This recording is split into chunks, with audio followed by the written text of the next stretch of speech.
하나 안녕. 초췌하지. 뭐 항상 초췌해가지고. 오늘은 아침에 학계로는 29일 모의고사를 풀어봤거든. 결과가 나쁘지 않아. 꽈락은 면했어. 아 대박. 그래서 지금 이제 다시 풀어볼 거고, 그래서 그냥 같이 풀이 한번 볼게. 부동산 문제 1번부터 풀어볼까요? 토지의 자연적 특성 중 다음 설명에 모두 관련 있는 것은 박스 문제. 토지 이용을 집약화시킨다. 토지의 공급 조절을 곤란하게 한다. 토지의 소유 욕구를 증대시킨다.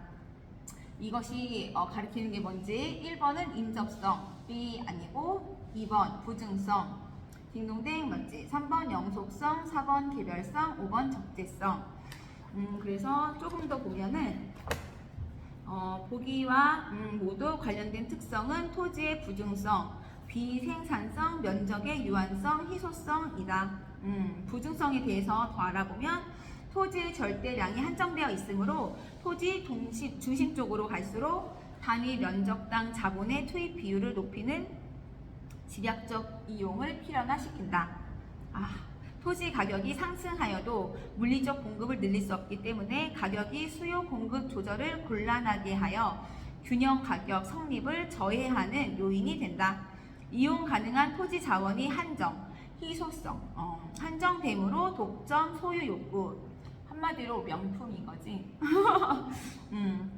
한정되어 있어서 사람들이 갖고 싶은 욕구, 소유 욕구를 증대시켜 지대 발생 및 지가 상승의 원인이 된다. 부증성. 나는 맞췄지롱. 그 다음에 2번 문제. 토지 관련 용어의 설명으로 옳은 것을 모두 고른 것은 박스 문제였거든. 기억, 니은, 디귿, 리을. 안 틀렸어. 기억. 택지는 옳은 것을 모두 고르라고 했어. 택지는 주거, 상업, 공업, 용지 등의 용도로 이용되고 있거나 해당 용도로 이용할 목적으로 조성된 토지를 말한다. 딩동댕. 나도 이거 맞다고 생각했거든? 근데 이행지 이거.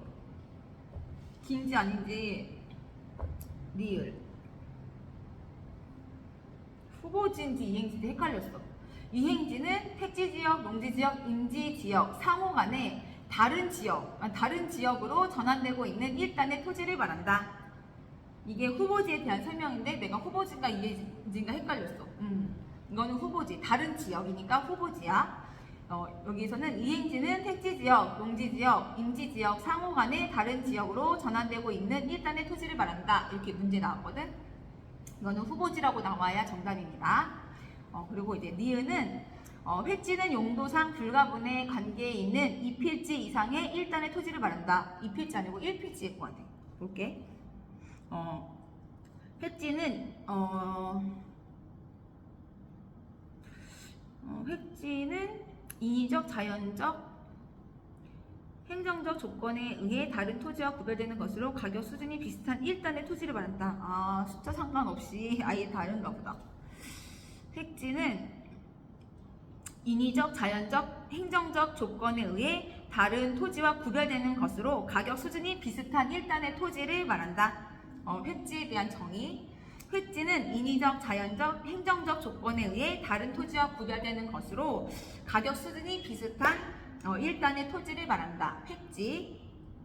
그 다음에 디귿은 뭐였냐면 표본지는 지가의 공시를 위해 가치 형성 요인이 같거나 유사하다고 인정되는 일단의 토지 중에서 선정한 토지를 말한다. 이게 지문이었거든.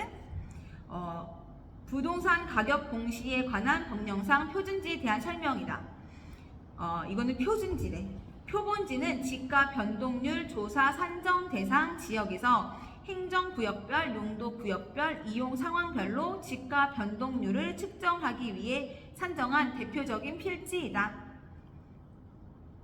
이게 표본지고, 표준지는 부동산 가격 공시에 관한 법령상 표준지. 지가의 공시를 위해 가치 형성 요인이 같거나 유사하다고 인정되는 1단의 토지 중에서 선정한 토지는 표준지고, 표본지는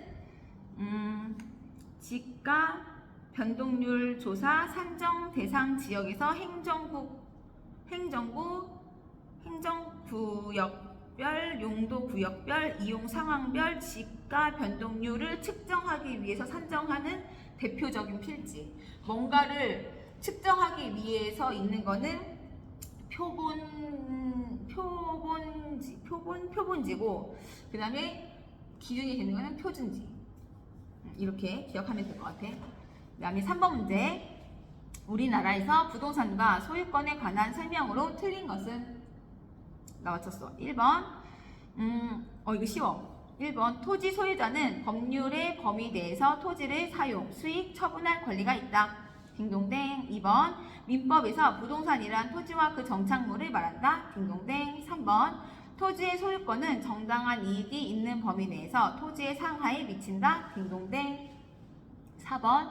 토지의 소유권 공시 방법은 등기이다. 딩동댕. 5번. 토지의 정착물 중 토지와 독립된 물건으로 취급되는 것은 없다. 삐. 그 다음은 토지의 정착물 중 토지와 독립된 물건으로 취급되는 것. 예를 들면 등기된 건물, 등기된 임목 등이 있으며 토지의 일부인 물건은 교량, 담장, 부거, 도로의 포장 등으로 취급되는 것도 있다. 그래서 정답은 5번. 4번 문제. 나 맞았네. 아이고. 문제 해볼게. 다음 중 아파트 개발 사업을 추진하고 있는 시행사의 사업성에 긍정적 영향을 주는 요인은 모두 몇 개인가? 단 다른 조건은 동일함. 박스 문제 5개거든. 공사 기간의 연장. 이거는 아니지. 그러니까 문제가 아파트 개발 사업을 추진하고 있는 시행사의 사업성에 긍정적인 영향을 주는 요인이니까 아파트를 짓고 있는 시행사, 그 회사에 좋은 영향을 주는 거니까 아무래도 비용을 절감시키는 그런 내용이어야 되겠지? 정답이? 그러면 1번 공사 기간의 연장은 비용을 증가시키니까 B 아니고, 2번 대출 이자율의 상승도 비용을 증가시키는 요인이니까 이것도 B 아니고, 3번 초기 분양률의 저조도 비용을 그러면 분양이 안 되면은 시행사가 돈을 따로 마련해야 되니까 이것도 역시 도움이 안 되는 내용이고, 그 다음에 4번째는 인허가 시 용적률의 증가. 이거는 같은 면적에 용적률 더 많게 지을 수 있는 거니까 이거는 좋은 거잖아, 그렇지? 시행사한테. 이거는 정답 맞고, 그 다음에 5번째 매수 예정 사업 부지 가격의 상승. 내가 살려고 예정했던 사업 부지 가격이 상승하면 또 비용이 많이 드는 거니까 이건 아니지. 그래서 1개. 그래서 4번의 정답은 1개. 더 살펴보면 부동산 이용 및 개발인데 인허가 시 용적률의 증가, 상향 조정인데 1개가 시행사의 사업성, 수익성에 긍정적인 영향을 준다. 나머지는 부정적인 영향을 주는 요인이다. 공사 기간의 연장은 비용 위험의 상승이고, 대출 이자율의 상승은 이자 비용의 증가고, 초기 분양률의 저조는 시장 위험의 증대, 매수 예정 사업 부지 가격의 상승은 비용 위험의 상승. 5번 문제.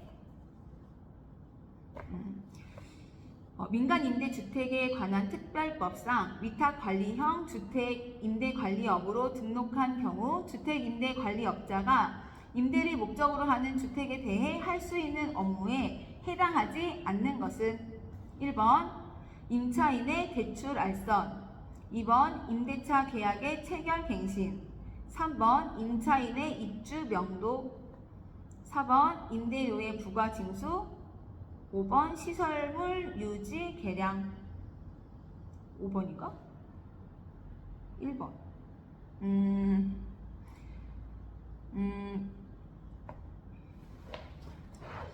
정답은 1번. 임차인의 대출 알선. 임차인의 대출 알선은 민간임대주택에 관한 특별법상 위탁관리형 주택임대관리업자의 업무에 해당하지 않는다. 대출 관련 업무는 금융기관에서 취급한다.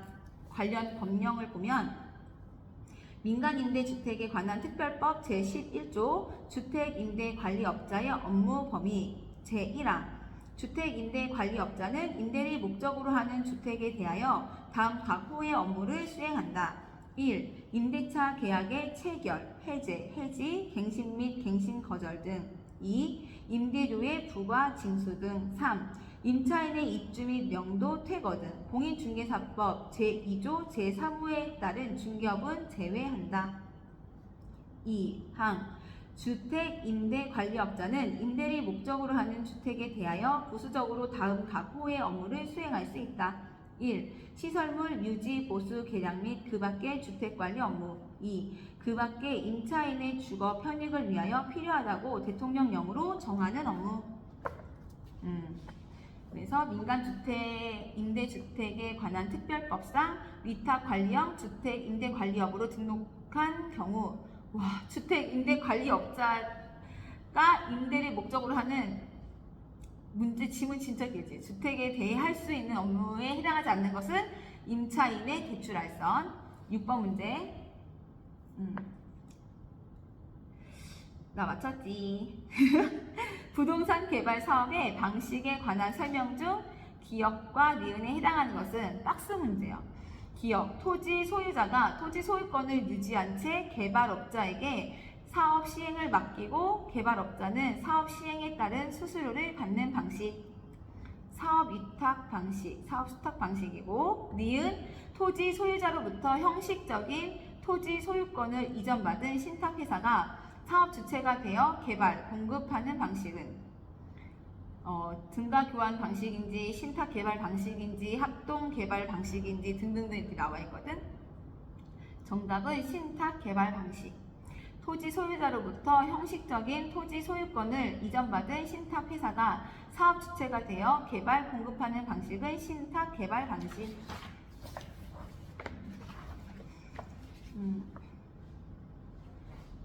보면은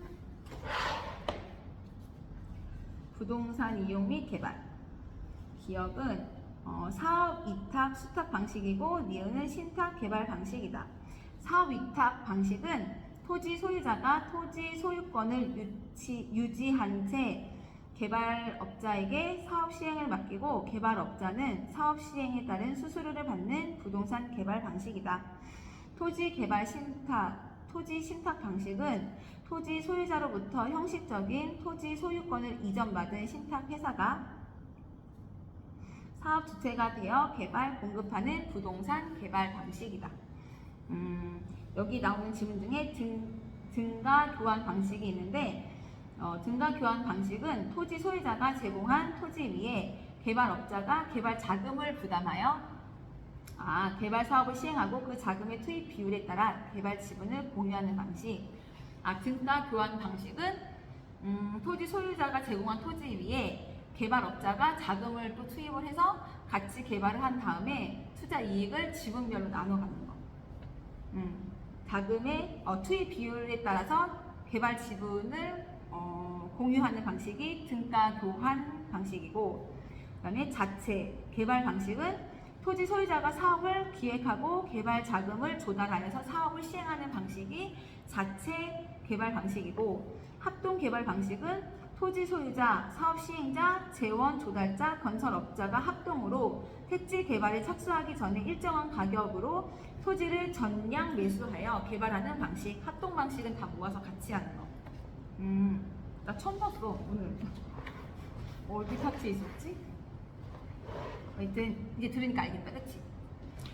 7번 계산 문제인데 어느 지역의 수요와 공급 함수가 각각 A 부동산 상품 시장에서는 QD는 100 빼기 P, EQS는 마이너스 P 플러스 P, B 부동산 상품 시장에서는 QD는 500 마이너스 2P, 3QS는 마이너스 20 플러스 6P이며 A 부동산 상품의 가격이 5% 상승하였을 때 B 부동산 상품의 수요가 4% 하락하였다. 거미집 이론에 의한 A와 B의 각각 모형 형태와 A 부동산 상품과 B 부동산 상품의 관계는 단 X축은 수량, Y축은 가격, 각각의 시장에 대한 P는 가격, QD는 수요량, QS는 공급량이면 다른 조건은 동일함. 진짜 이거 이렇게 되고 문제를 읽는 데만 뭐 1분이 넘게 걸려, 그치?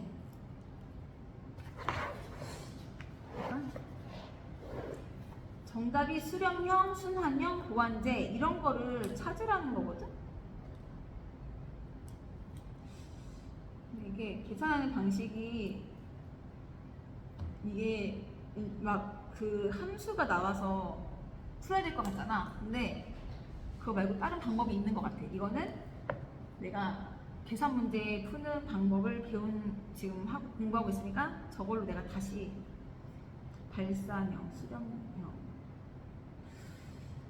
다른 방법을 내가 한번 본 것 같거든. 이걸 이렇게 풀어서 이게 풀 수 있는 이게 계산을 해가지고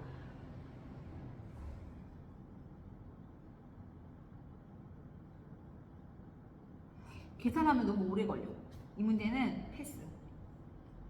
저걸 보고 풀겠어. 다음 문제. 8번. 부동산 매매 시장에서 수요와 공급의 가격 탄력성에 관한 설명으로 틀린 것은 단 X축은 수량, Y축은 가격, 수요의 가격 탄력성은 절대값을 의미하며 다른 조건은 동일함. 1. 수요의 가격 탄력성이 완전 탄력적이면 가격의 변화와는 상관없이 수요량이 고정된다. 2. 공급의 가격 탄력성이 0이면 완전 비탄력적이다. 3. 수요의 가격 탄력성이 비탄력적이면 가격의 변화율보다 수요량의 변화율이 더 작다. 4. 수요 곡선이 수직선이면 수요의 가격 탄력성은 완전 비탄력적이다. 5. 공급의 가격 탄력성이 탄력적이면 가격의 변화율보다 공급량의 변화율이 더 크다. 어머야, 이거 안 하려고. 이거는 부동산의 수요 공급 이론인데 정답은 1번. 가격 탄력성은 절대값을 의미하며 다른 조건은 동일함. 문제가 부동산 매매 시장에서 수요와 공급의 가격 탄력성에 관한 설명으로 틀린 거래. 1번 지문이 수요의 가격 탄력성이 완전 탄력적이면 가격의 변화와는 상관없이 수요량이 고정된다. B 아니고 수요의 가격 탄력성이 완전 탄력적이면 가격의 변화에 상관없이 수요량의 변화가 무한대로 변한다. 가격이 변하여도 수요량이 고정된 경우는 양의 변화가 없으므로 완전 비탄력적이라고 한다. 이거는 이해가 안 되거든? 이 파트를 외워야 되나? 어떡하지? 다시 몇 번 읽어봐야 돼.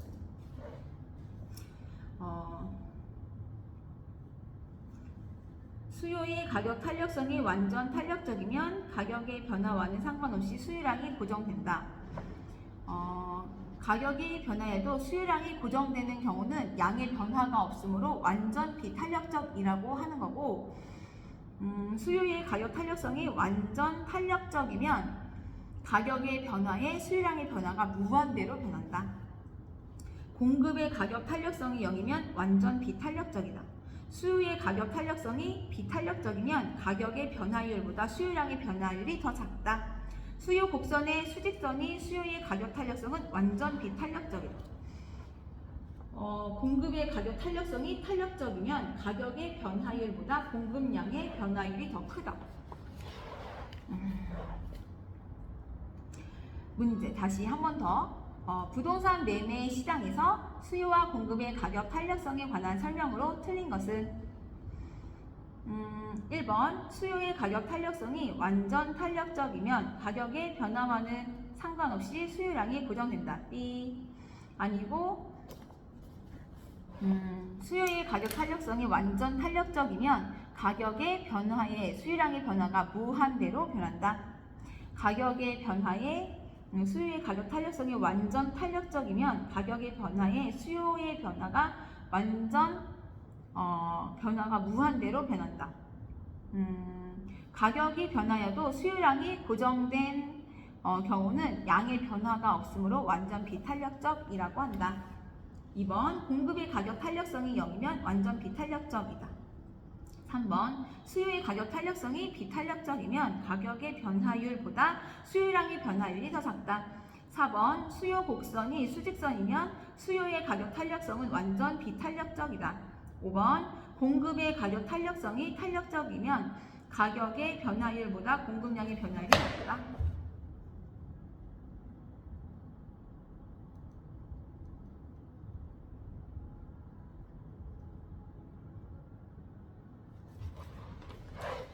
두 번 문제, 주택 매매 시장의 수요와 공급에 관한 설명으로 틀린 것은 단 X축은 수량, Y축은 가격, 수요의 가격 탄력성은 절대값을 의미하며 다른 조건은 동일한.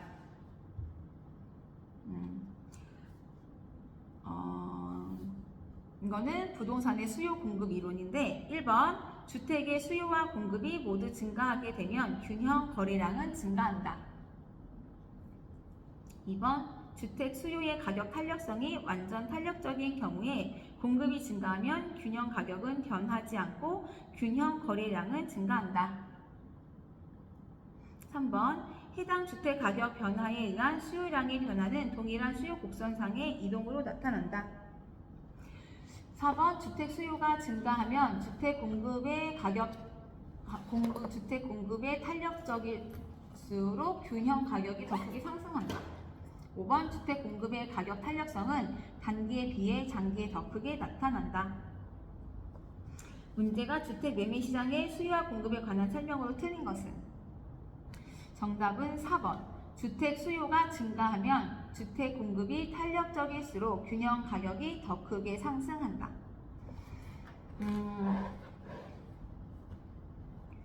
일단 1번 질문. 주택의 수요와 공급이 모두 증가하게 되면 균형 거래량은 증가한다. 팅동댕. 완전 탄력적인 경우에는 균형 가격은 변하지 않는다. 2번 주택 수요의 가격 탄력성이 완전 탄력적인 경우에 공급이 증가하면 균형 가격은 변하지 않고 균형 거래량은 증가한다. 딩동댕. 해당 주택 가격 변화에 의한 수요량의 변화는 동일한 수요 곡선상의 점의 이동으로 나타난다. 해당 주택 가격 변화에 의한 수요량의 변화는 동일한 수요 곡선상의 점의 이동으로 나타난다. 주택 수요의 가격 탄력성이 완전 탄력적인 경우에 공급이 증가하면 균형 가격은 변하지 않고 균형 거래량은 증가한다. 3번 질문 아니구나. 틀렸다. 아니다. 1번이 이거 9번 문제고 1번 질문은 뭐지 이게? 틀린 거. 4번이 틀렸고 2번 질문. 2번 질문이 주택 수요의 가격 탄력성이 완전 탄력적인 경우에 공급이 증가하면 균형 가격은 변하지 않고 균형 거래량은 증가한다. 맞고, 그래서 완전 탄력적인 경우에는 균형 가격은 변하지 않는다. 돼 있고 3번 질문. 해당 주택 가격 변화에 의한 수요량의 변화는 동일한 수요 곡선상의 이동으로 나타난다. 딩동댕. 해당 주택 가격 변화에 의한 수요량의 변화는 동일한 수요 곡선상의 점의 이동으로 나타난다. 딩동댕. 그 다음에 4번 지문이 틀렸는데 주택 수요가 증가하면 주택 공급이 탄력적일수록 균형 가격이 더 크게 상승한다. 이 주택 수요가 증가하면 주택 공급이 탄력적일수록 균형 가격이 더 크게 상승한다. B. 주택 수요가 증가하면 주택 공급이 탄력적일수록 균형 가격이 덜 상승한다. 그치? 주택 수요가 증가하면 주택 공급이 탄력적일수록 균형 가격이 더 크게 상승한다. B. 나 이거 지문 읽었으면 맞췄을 건데 지문을 못 읽었나 봐. 시간이 없어가지고. 나 문제를 다 못 읽었거든. 시간 안에. 못 읽었어. 탄력적일수록 양의 변화가 많을수록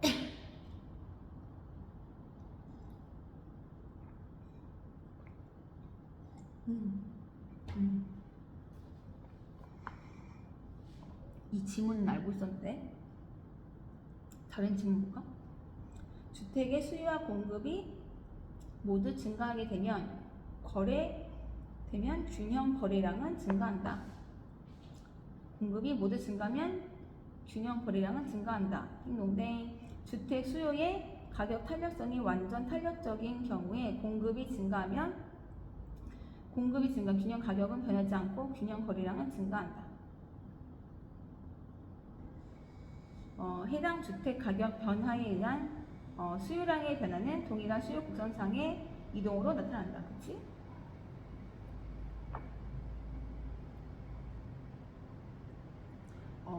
그럼 주택 공급의 가격 탄력성은 단기에 비해 장기 더 크게 나타난다. 나 이거 문제 읽었으면 맞췄는데? 지문 다 아는 지문인데 5개 다? 그렇네. 탄력적일수록 양의 변화가 많을수록 가격의 변화폭이 작다는 의미이다. 반면 주택 수요가 증가하면 주택 공급이 비탄력적일수록 균형 가격이 더 상승한다. 비탄력적일수록 양의 변화가 적을수록 가격의 변화폭이 크다는 의미이다. 넣어줘. 주택 공급의 가격 탄력성은 단기에 비해 장기에 더 크게 나타난다. 왜냐면 공급은 단기에 빨리 뚝딱뚝딱 못 찍고 시간이 길게 주면은 더 많이 공급할 수 있으니까 탄력적이잖아. 공급은 탄력적, 그치? 주택 공급의 가격 탄력성은 단기에는 양의 변화가 적어 비탄력적이지만 장기에는 양의 변화가 많아 더 탄력적이 된다. 띵동댕. 그 다음에 10번 문제. 어느 지역의 오피스텔에 대한 수요의 가격 탄력성은 0.6이고 소득 탄력성은 0.5이다. 오피스텔 가격이 5% 상승함과 동시에 소득이 변하여 전체 수요량이 1% 감소하였다면 이때 소득의 변화율은 단 오피스텔은 정상제이고 수요의 가격 탄력성은 절대값으로 나타나며 다른 조건은 동일함. 나 이거 가격 탄력성 문제 배웠거든? 근데 연습을 많이 못 해봐서 이거를 풀까 말까 하다가 시간 때문에 넘겼는데 한번 볼게. 이거는 부동산의 수요 공급 이론인데 수요의 가격 탄력성과 수요의 소득 탄력성 두 가지 조건을 고려하여 전체 수요량이 1% 감소하였다는 것이고 이에 따른 소득의 변화율을 묻고 있다. 일단은 1번 수요의 가격 탄력성은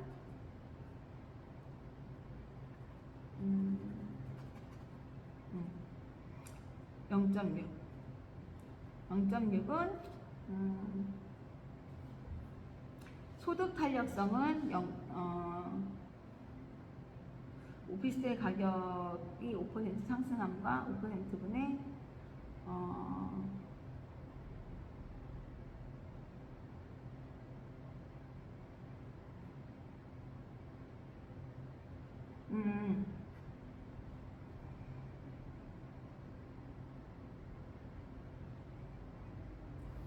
뭐야?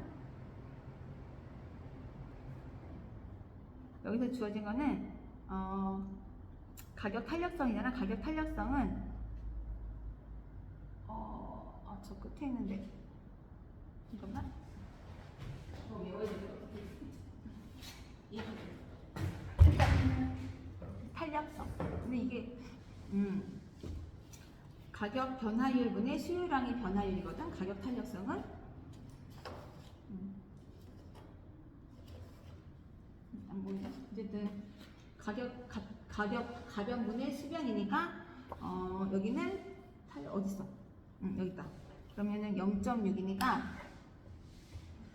계산을 해보면 해야 돼. 그치? 야 신난다. 어떻게 써? 10번 문제. 0.6 잠깐만.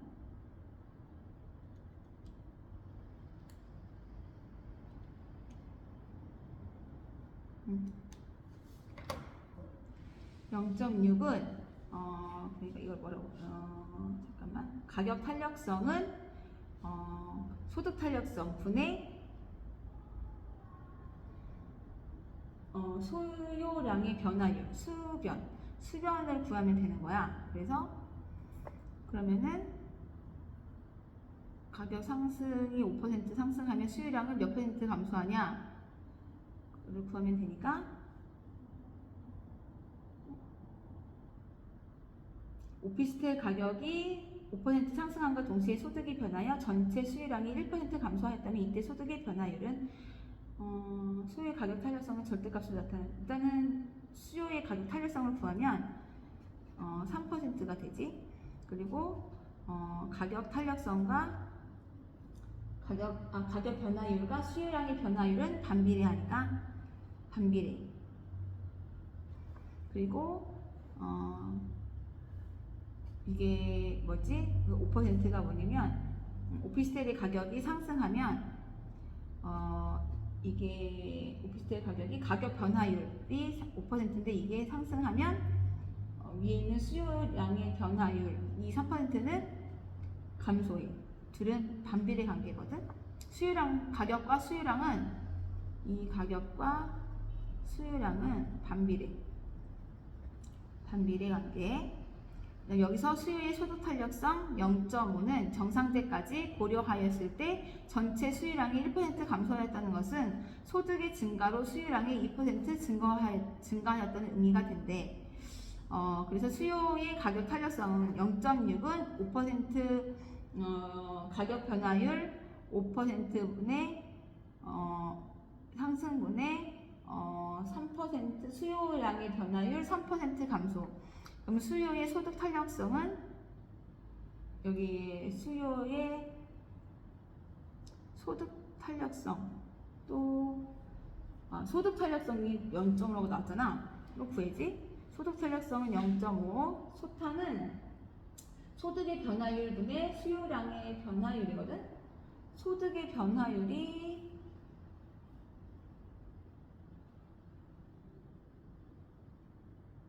여기서 소득의 변화율을 구하라고 나왔거든. 소탄은 0.5분의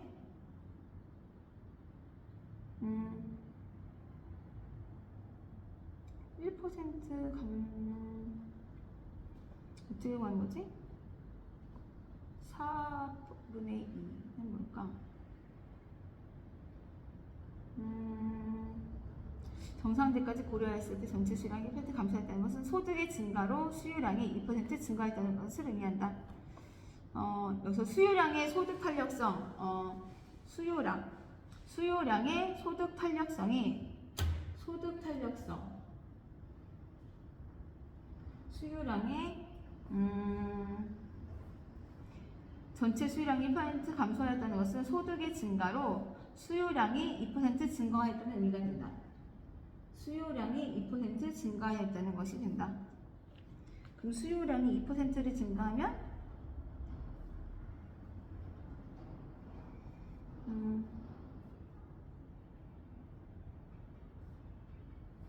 이거는 잘 모르겠다. 혼자서 못 풀겠는데?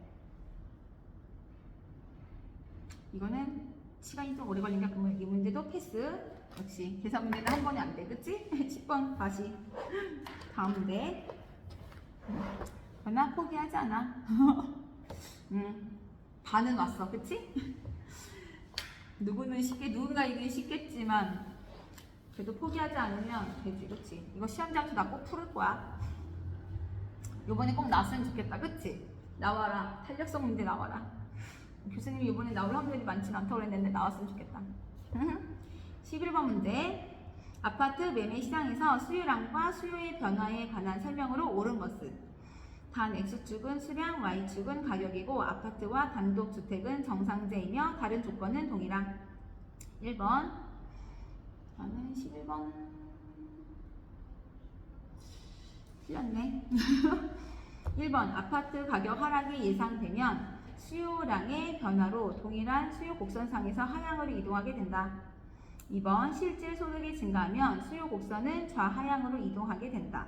3번. 대체제인 단독주택의 가격이 상승하면 아파트의 수요 곡선은 우하향으로 이동하게 된다. 4번. 아파트 담보대출 금리가 하락하면 수요량의 변화로 동일한 수요 곡선상에서 상향으로 이동하게 된다. 5번. 아파트 거래세가 인상되면 수요 곡선은 우상향으로 이동하게 된다. 부동산의 수요 공급 이론인데, 내가 부동산 수요 공급 이론이 약한가 봐. 어디보다 1번 아파트 가격 하락이 예상되면 가격 하락이 예상되면 수요량의 변화로 동일한 수요 곡선상에서 하향으로 이동하게 된다. B. 아파트 가격 하락이 예상되면 해당 아파트 가격 이외의 요인이 수요의 변화로 수요 곡선 자체가 좌하향으로 이동하게 된다. 수요 감소, 수요 곡선 좌측 이동. 아파트 가격 하락이 예상이 된다면 해당 아파트 가격 이외의 요인, 아파트 가격 이외의 요인, 아파트 가격 하락이 예상되면 수요의 변화로 수요 곡선 자체가 좌하향으로 이동한다. 수요 감소, 수요 곡선 좌측 이동. 해당 아파트 가격 이외의 요인이니까. 가격 이외의 요인. 아파트 가격 하락이 예상된다는 것은 아파트 가격 이외의 요인이니까 수요의 변화. 수요량은 아파트 가격이 변하고 수요 가격 이외의 요인은 수요의 변화니까 좌측으로 이동하는 거고, 이거는 점이 아니라 곡선, 수요 곡선 자체가 좌하향으로 이동하는 거 맞지? 아파트 가격 하락이 예상되면 키워드는 이거네. 수요량의 변화, 수요량이 아니고 수요의 변화야. 이거 틀렸네. 그래서 2번은 실질 소득이 증가하면 수요 곡선은 좌하향으로 이동한다. 실질 소득이 증가하면 긍정적인 효과, 많이 구매하는 효과가 나타나거든. 그러면 좌측 아니고 일단은 우측이야. 그래서 이거 지문이 틀렸네. 실질 소득이 증가하면 수요 곡선 자체가 우상향으로 이동하게 된다. 수요 증가는 수요 곡선 우측 이동. 그렇지. 그리고 3번 대체재인 단독주택의 가격이 상승하면 대체재인 단독주택의 가격이 상승하면 사람들이 그걸 안 사. 그러면 다 아파트로 와. 아파트 가격이 올라가지. 아파트의 수요 곡선은 우상향으로 하게 된다. 딩동댕. 11번에 3번 정답이네요. 아파트 매매 시장에서 수요량과 수요의 변화에 관한 설명으로 옳은 것은 3번. 4번. 아파트 담보대출 금리가 하락하면 이자율이 떨어지면 수요량의 변화로 동일한 수요 곡선상에서 상향으로 이동한다. B. 하향으로 이동하지. 금리가 떨어지면 안 됩니다. 어디 보자. 아파트 담보대출 금리가 하락하면 수요 곡선 자체가 곡선이면 우상향으로 이동하게 된다. 수요 증가, 수요 곡선 우측으로 이동. 이자율이 떨어지면 많이 대출을 받으니까 수요량의 변화로 동일한 수요 곡선상에서 상향으로 이동하게 된다. 딩동댕. 5번. 아파트 거래세가 인상되면 수요 곡선은 우상향으로 이동하게 된다. B. 좌측으로 간다. 아파트 거래세가 인상되면 수요 곡선 자체가 좌하향으로 이동하게 된다. 수요가 감소되고 수요 곡선 좌측으로 이동. 딩동댕 같이. 그다음에 3번. 대체재인 단독주택의 가격이 상승하면 아파트의 수요 곡선은 우상향으로 이동하게 된다. 딩동댕. 대체재인 단독주택의 가격이 상승하면 단독주택 수요량은 감소하고 아파트의 수요 곡선은 우상향으로 이동하게 된다. 아파트 수요 곡선 자체가 우측 이동, 수요 증가. 우측 이동, 수요 증가. 어떻게 다시 만나면 이길 수 있습니까?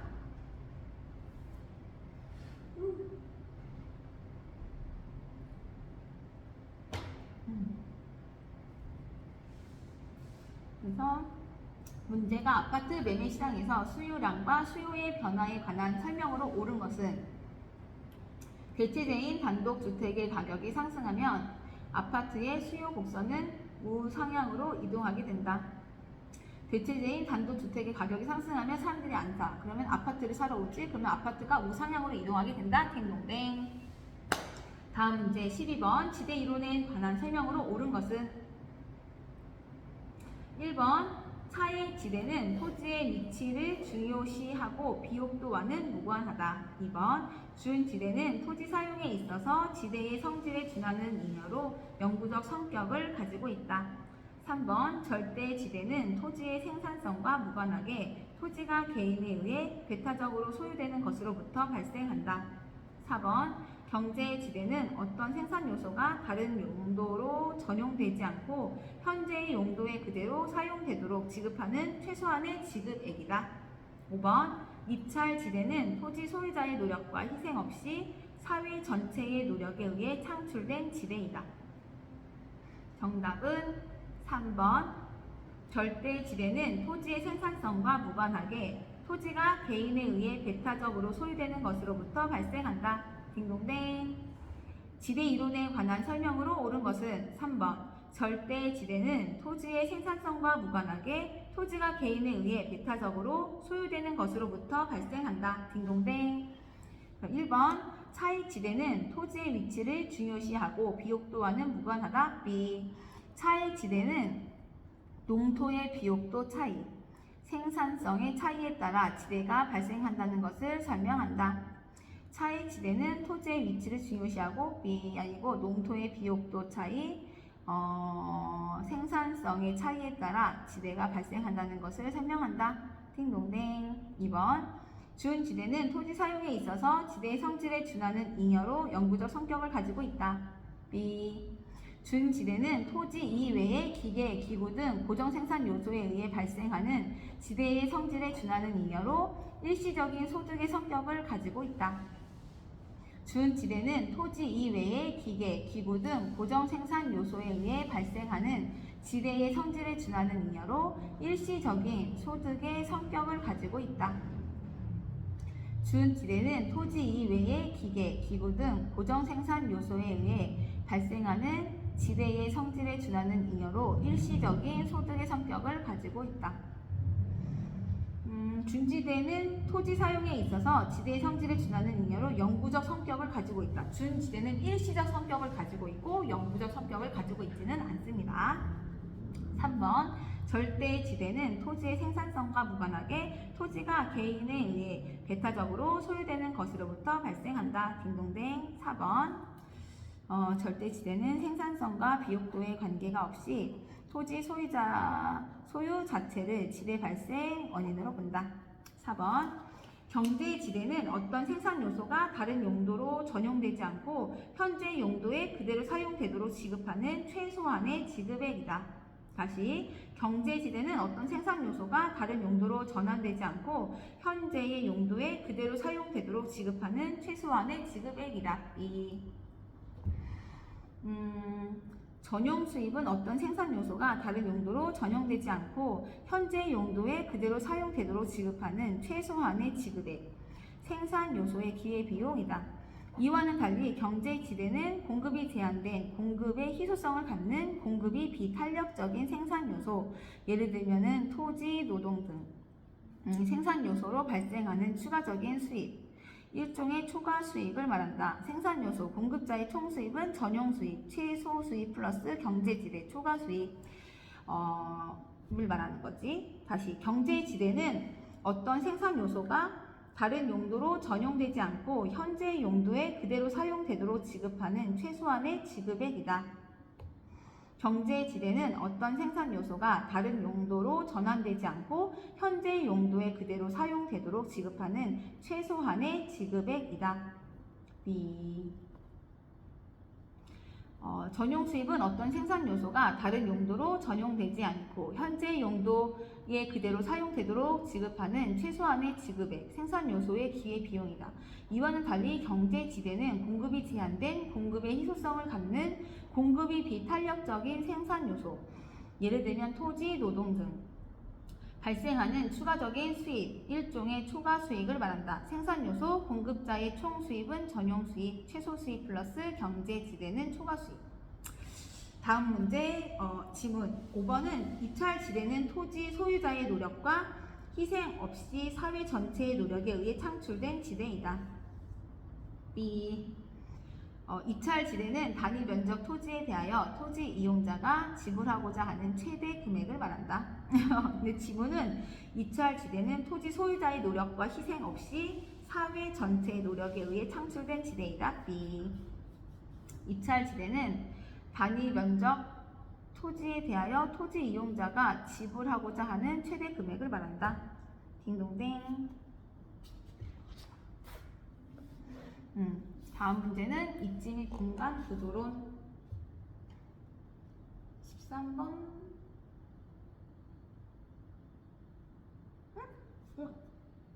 틀렸네. 맞았을 줄 알았네. 왜 틀렸는지 알아요. 기억해야지. 13번의 정답이 3번이요? 다음 내용을 모두 만족시키는 도시공간 구조 이론은 박스 문제거든. 읽어줄게. 박스 4가지. 첫 번째 1, 2, 3, 4. 유사한 도시 활동은 직접으로부터 발생하는 이익 때문에 집중하려는 경향이 있다. 두 번째, 서로 다른 도시 활동 중에서는 직접 불이익이 발생하는 경우가 있는데 이런 활동은 상호 분리되는 경향이 있다. 세 번째, 도시 활동 중에는 교통이나 입지의 측면에서 특별한 편익을 필요로 하는 기능들이 있다. 네 번째, 해리스와 울만이 주장하였다. 너 알아? 너 알지? 알 것 같은데, 혜란이는 알 것 같은데.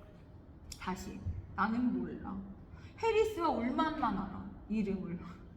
첫 번째, 이 4가지 내용을 모두 만족시키는 도시 공간 구조 이론이 무엇이냐, 이게 질문이거든.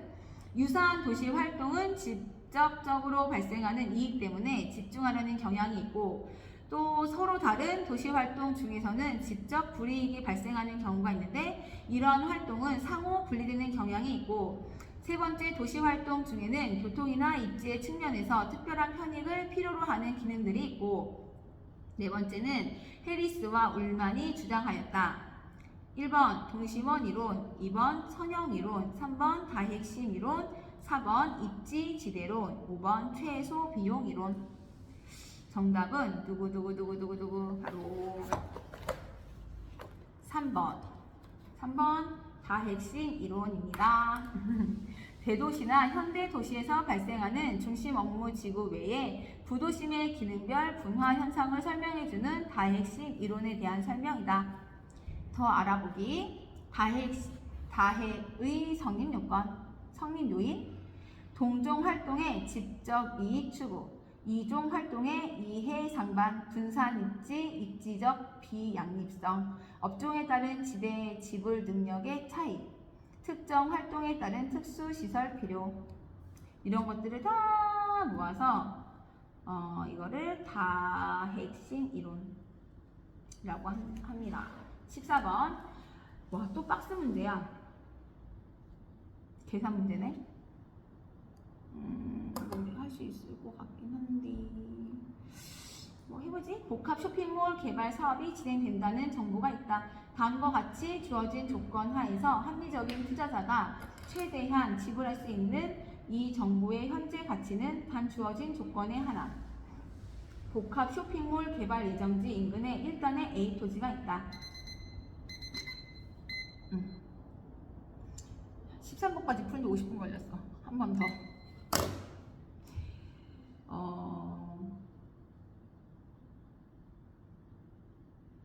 두 번째 질문. 2년 후 도심에 복합 쇼핑몰이 개발될 가능성은 50%로 알려져 있다. 2년 후 도심에 복합 쇼핑몰이 개발되면 A 토지의 가격은 6억 500만원, 개발되지 않으면 3억 250만원으로 예상된다. 투자자의 요구 수익률, 할인율은 연 10%이다.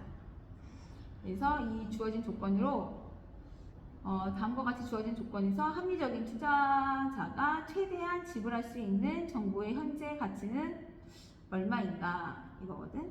정보의 가치. 정보의 가치는 확실성 하에 현재 가치 빼기 불확실성 하에 현재 가치 공식을 사용하면 된다. 확실성 하에 토지의 현재 가치 PV는 1 플러스 0.1의 제곱분의 6억 5천만 원 하면 되고, 불확실성 하에 현재 가치는 PV는 1 플러스 0.1의 제곱은 똑같고, 위에는 0.5 곱하기 6억.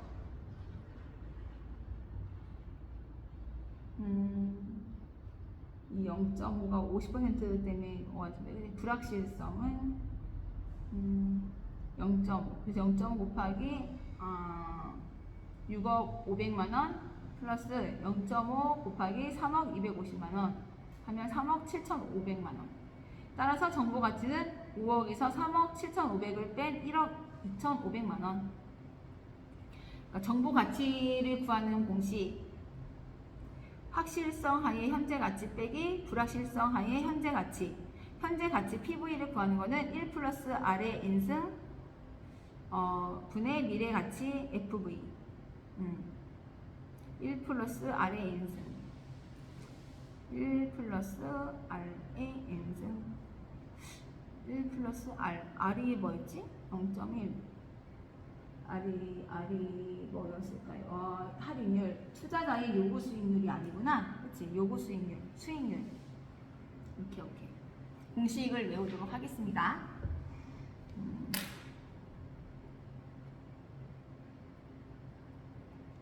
다음 문제. 다음 이론에 관한 설명으로 틀린 것은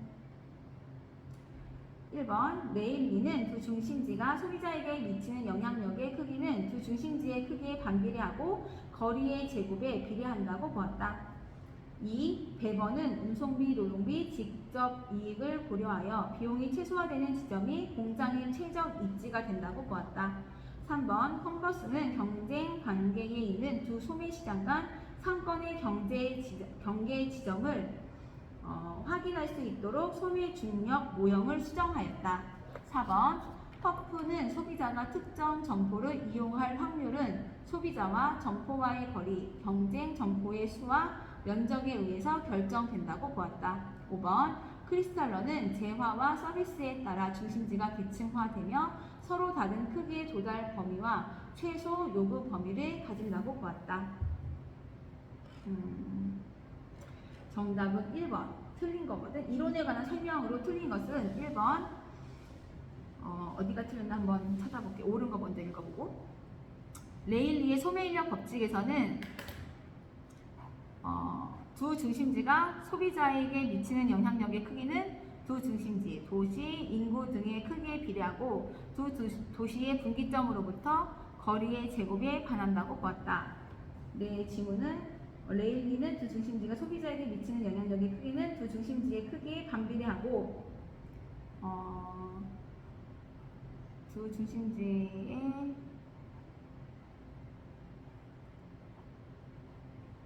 도시 인구 등의 크기에 비례하고 도시 크기에 비례하는데 지문은 반비례한다고 나왔고 거리의 제곱에 반비례한다고 보았다. 거리의 제곱에 거리의 제곱에는 반비례한다고 보았다. 맞네. 거리의 제곱에는 반비례가 맞는데 두 중심지의 크기에는 비례해. 중심지의 영향력의 크기는 두 중심지의 크기에 반비례하고 비례하고 거리의 제곱에는 반비례. 이게 바뀌었네, 그치? 영향력의 크기는 두 중심지의 크기에 비례. 중심지의 크기에는 비례하고 두 도시의 분기점으로부터 거리의 거리의 제곱에 비례가 아니라 반비례. 거리의 제곱에 비례가 아니라 반비례한다고 봤다. 이게 바뀌었네, 그치? 비례랑 반비례가 바뀌었다. 그리고 나머지 지문은 다 맞고. 그래서 배번은 최소 비용 이론. 배번은 최소화되는 지점이 공장의 최적 입지가 된다고 본다 해서 공업 입지 이론이고, 컨버스의 분기점 이론이고, 허프는 허프의 확률 모형을 설명하는 문이고, 크리스탈러는 크리스탈러의 중심지 이론.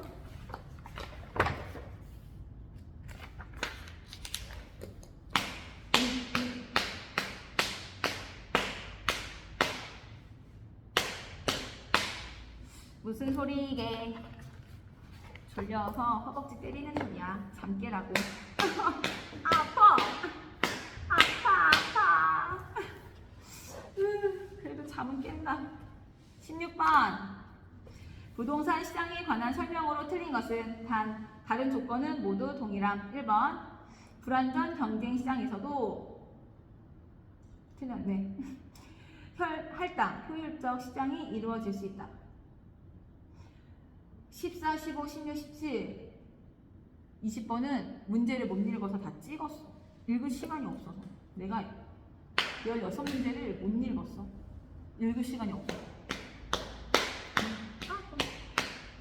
읽었어도 못 풀었지. 아까 몇 개 빼준 거지. 나는 속도가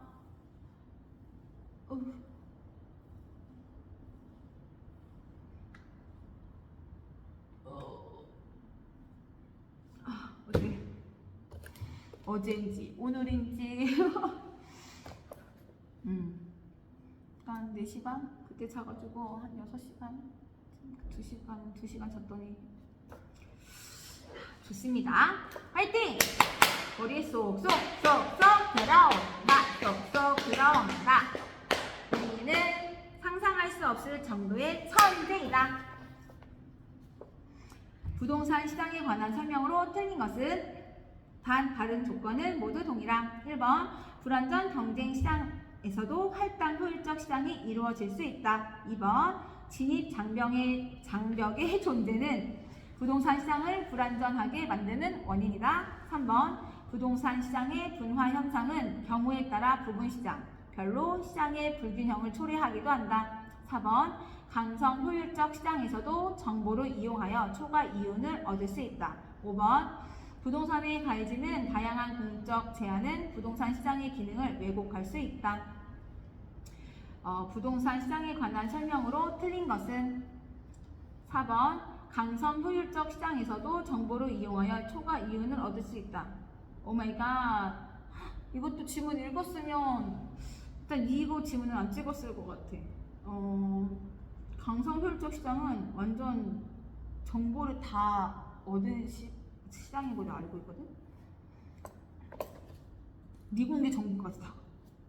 강성 효율적 시장에서는 공개된 정보나 미공개 정보, 내부자 정보를 이용하여도 초과 이윤을 얻을 수 없다. 이걸 내가 알고 있는데 정보가 이미 가격에 반영된 시장을 효율적 시장이라고 하며 효율적 시장에서는 정보를 활용하여 초과 이윤을 달성할 수가 없다. 네, 알고 있습니다.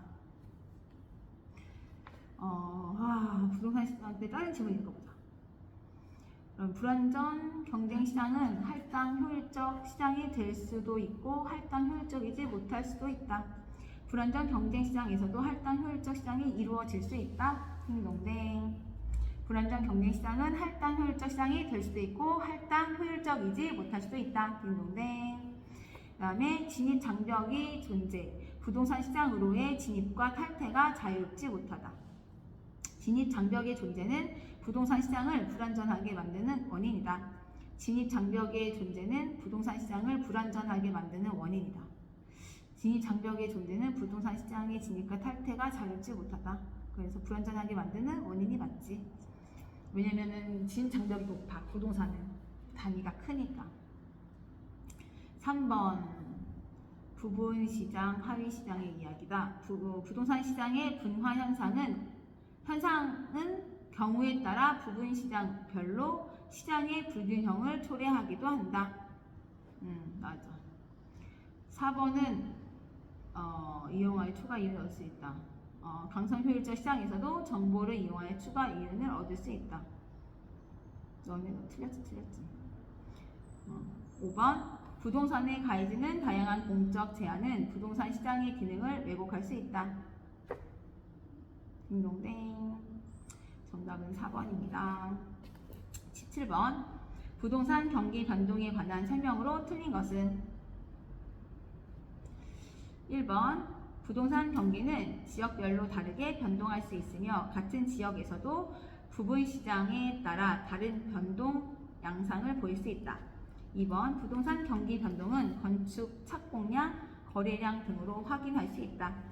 3번 부동산 경기와 일반 경기는 동일한 주기와 진폭으로 규칙적 반복적으로 순환한다.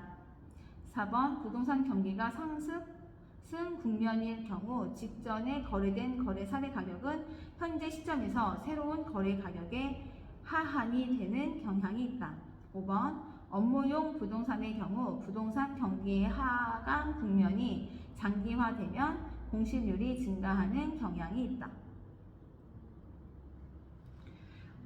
부동산의 경기 변동에 대한 문제인데 문제가 부동산 경기 변동에 관한 설명으로 틀린 것은 3번 부동산 경기와 일반 경기는 동일한 주기와 진폭으로 규칙적 반복적으로 순환한다. B. 부동산 경기는 일반 경기와는 달리 불규칙적이고 그 순환 국면 또한 불분명하며 뚜렷하게 구분되지 않는다. 그렇군요. 부동산 경기는 일반 경기와는 달리 불규칙적이고 그 순환 국면 또한 불분명하여 뚜렷하게 구분되지 못한다. 다음 문제. 법령을 기준으로 현재 우리나라에서 시행되고 있는 제도를 모두 고른 것은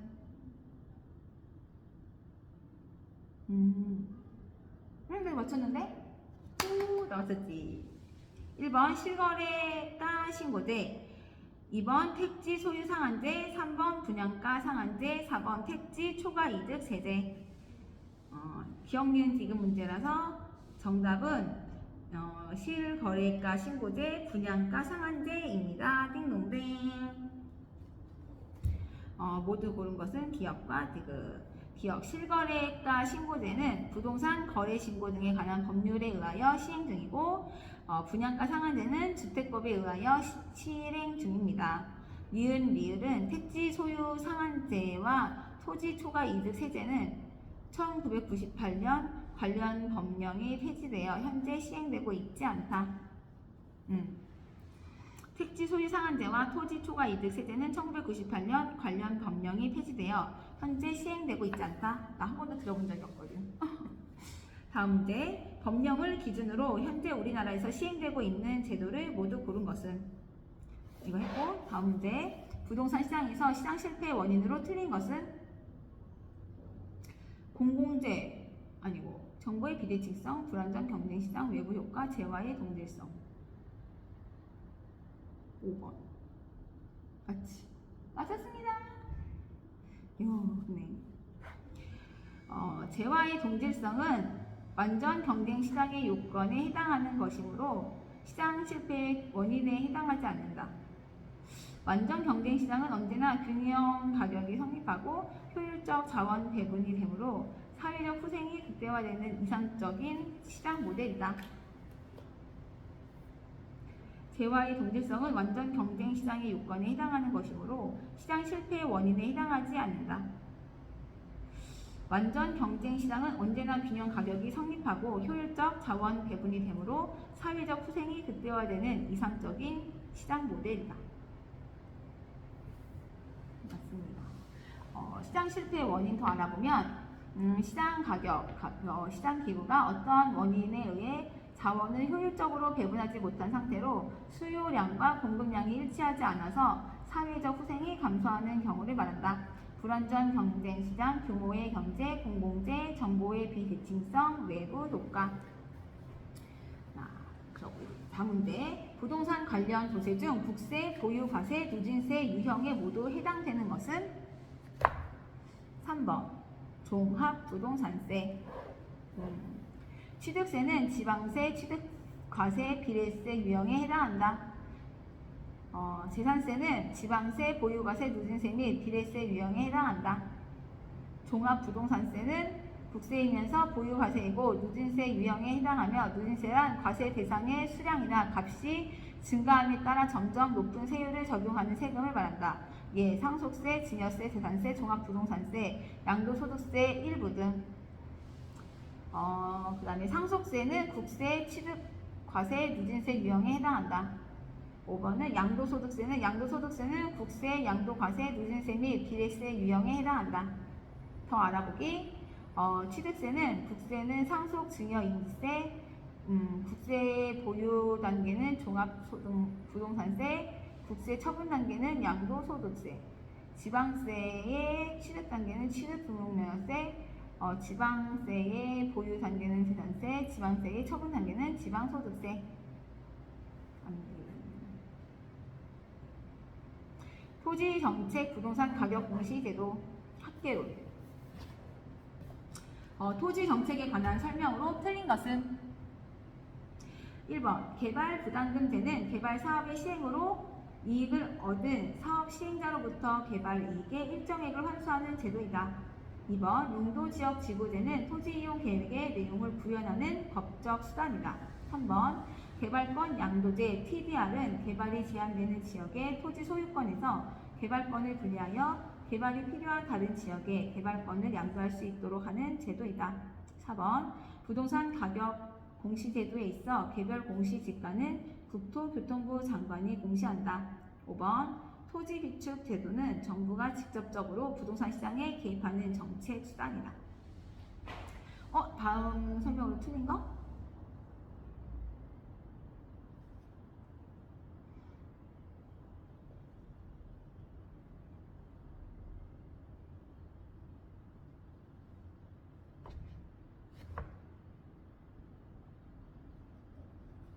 토지 정책에 관한 설명으로 틀린 거. 부동산 가격 공시 제도에 있어 개별 공시 지가는 시장 군수 또는 구청장이 매년 5월 31일까지 결정 공시한다. 부동산 가격 공시 제도에 있어서 개별 공시 지가는 시장 군수 또는 구청장이 매년 5월 31일까지 결정 공시한다. 부동산 가격 공시 제도에 있어 개별 공시 지가는 국토교통부 장관이 공시한다. 나 21번에 4번 찍었을걸? 맞지? 맞네. 그치? 틀린 거 맞네. 근데 문제를 못 읽었다는 거. 토지 정책에 관한 설명으로 틀린 거고 나머지는 맞는 거. 개발 부담금제는 개발 사업의 시행으로 이익을 얻은 사업 시행자로부터 개발 이익의 일정액을 환수하는 제도이다. 맞고. 딩동댕 용도지역 지구제는 토지 이용 계획의 내용을 구현하는 법적 수단이다. 맞고. 나 이거 찍은 게 아니라 풀었는데 풀었어.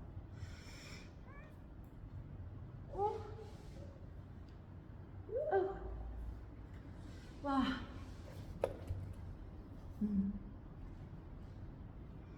그리고 3번의 개발권 양도제 TDR은 우리나라에서 시행하는 제도는 아니다. 그리고 토지 비축 제도, 토지은행 제도는 직접적 이입 수단으로서 공적 주체가 수요자 또는 공급자 역할을 수행하는 거다. 22번. 지금 몇 시쯤 됐을까? 잠깐만.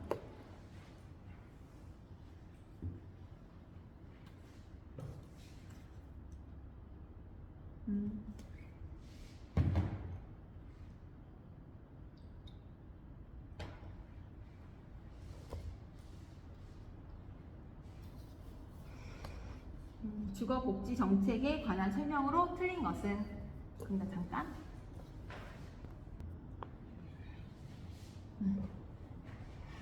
커피 한 잔 타왔어.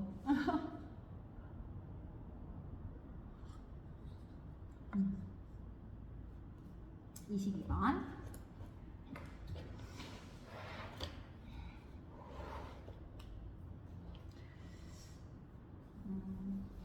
지금은 이거 모의고사지는 안 풀 거거든? 그래서 시험 보기 전에 일주일 전에 풀 거야. 그래서 그때 이거 짠! 하고 100점 맞으면 기분 좋게 시험장에 가는 거지. 그치? 22번 주거복지 정책에 관한 설명으로 틀린 것은? 다른 조건은 동일함. 1번 공공임대주택의 공급은 소득 재분배 효과를 기대할 수 있다. 2번 주거급여는 생활이 어려운 사람에게 주거 안정에 필요한 임차료 등을 지급하는 것을 말한다. 3번 정부가 임대료를 균형 가격 이하로 규제하면 민간 임대주택의 공급량은 감소할 수 있다. 4번 정부가 저소득층에게 임차료를 보조해주면 저소득층 주거의 질적 수준이 높아질 수 있다.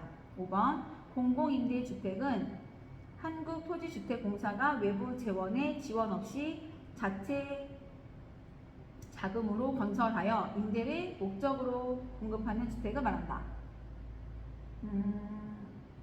22번. 나 맞췄어. 정답이 뭘까요? 22번에 주거복지 정책에 관한 설명을 틀린 것은 5번입니다. 1번 지문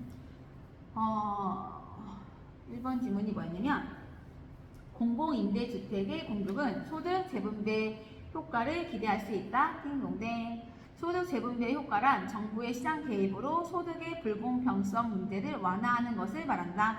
2번 주거급여는 생활이 어려운 사람에게 주거 안정에 필요한 임차료 등을 지급하는 것을 말한다. 띵동댕. 국가 및 지방자치단체는 주거비 부담이 과다하여 주거 생활을 영위하기 어려운 저소득 가구에게 주거급여를 지급하여야 한다. 주거기본법 제15조 제1항. 3번 지문. 정부가 임대료를 균형가격 이하로 규제하면 민간 임대주택의 공급량은 감소할 수 있다. 임대료 규제하면 임대사업의 수익성이 악화되어 공급 감소가 되고 그러면 초과 수요 현상이 나타날 수가 있다. 그치?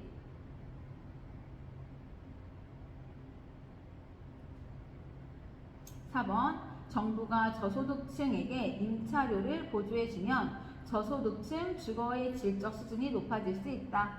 딩동댕. 임대료 보조해주면 저소득 임차인의 실질 소득 향상되는 거니까 주거의 질이 개선될 수 있지. 5번 공공임대주택은 한국토지주택공사가 외부 재원의 지원 없이 자체 자금으로 건설하여 임대를 목적으로 공급하는 주택을 말한다. B. 설명이 엄청 긴데. 공공임대주택은 국가, 지방자치단체, 지방공사, 한국토지주택공사 등이 국가 및 지방자치단체의 재정이나 주택도시기금의 지원을 받아 건설하여 임대를 목적으로 공급하는 주택을 말하며 학제적, 학문상 정의이다. 반면 분양 전환 공공임대주택이란 일정 기간 임대 후 분양 전환할 목적으로 공급하는 공공임대주택으로 공공주택특별법 시행령 제1항 제2조 제5호 주로 한국토지주택공사가 외부 재원의 지원 없이 자체 자금으로 건설하여 일정 기간 임대 후 분양을 목적으로 공급하는 주택을 말한다. 됐지요? 이렇게 얼굴이 간지럽지? 얼굴이 너무 간지러워. 23번 부동산 투자의 수익과 위험에 관한 설명으로 틀린 것은 1번 기대 수익률이 요구 수익률보다 클 경우 투자안이 채택된다.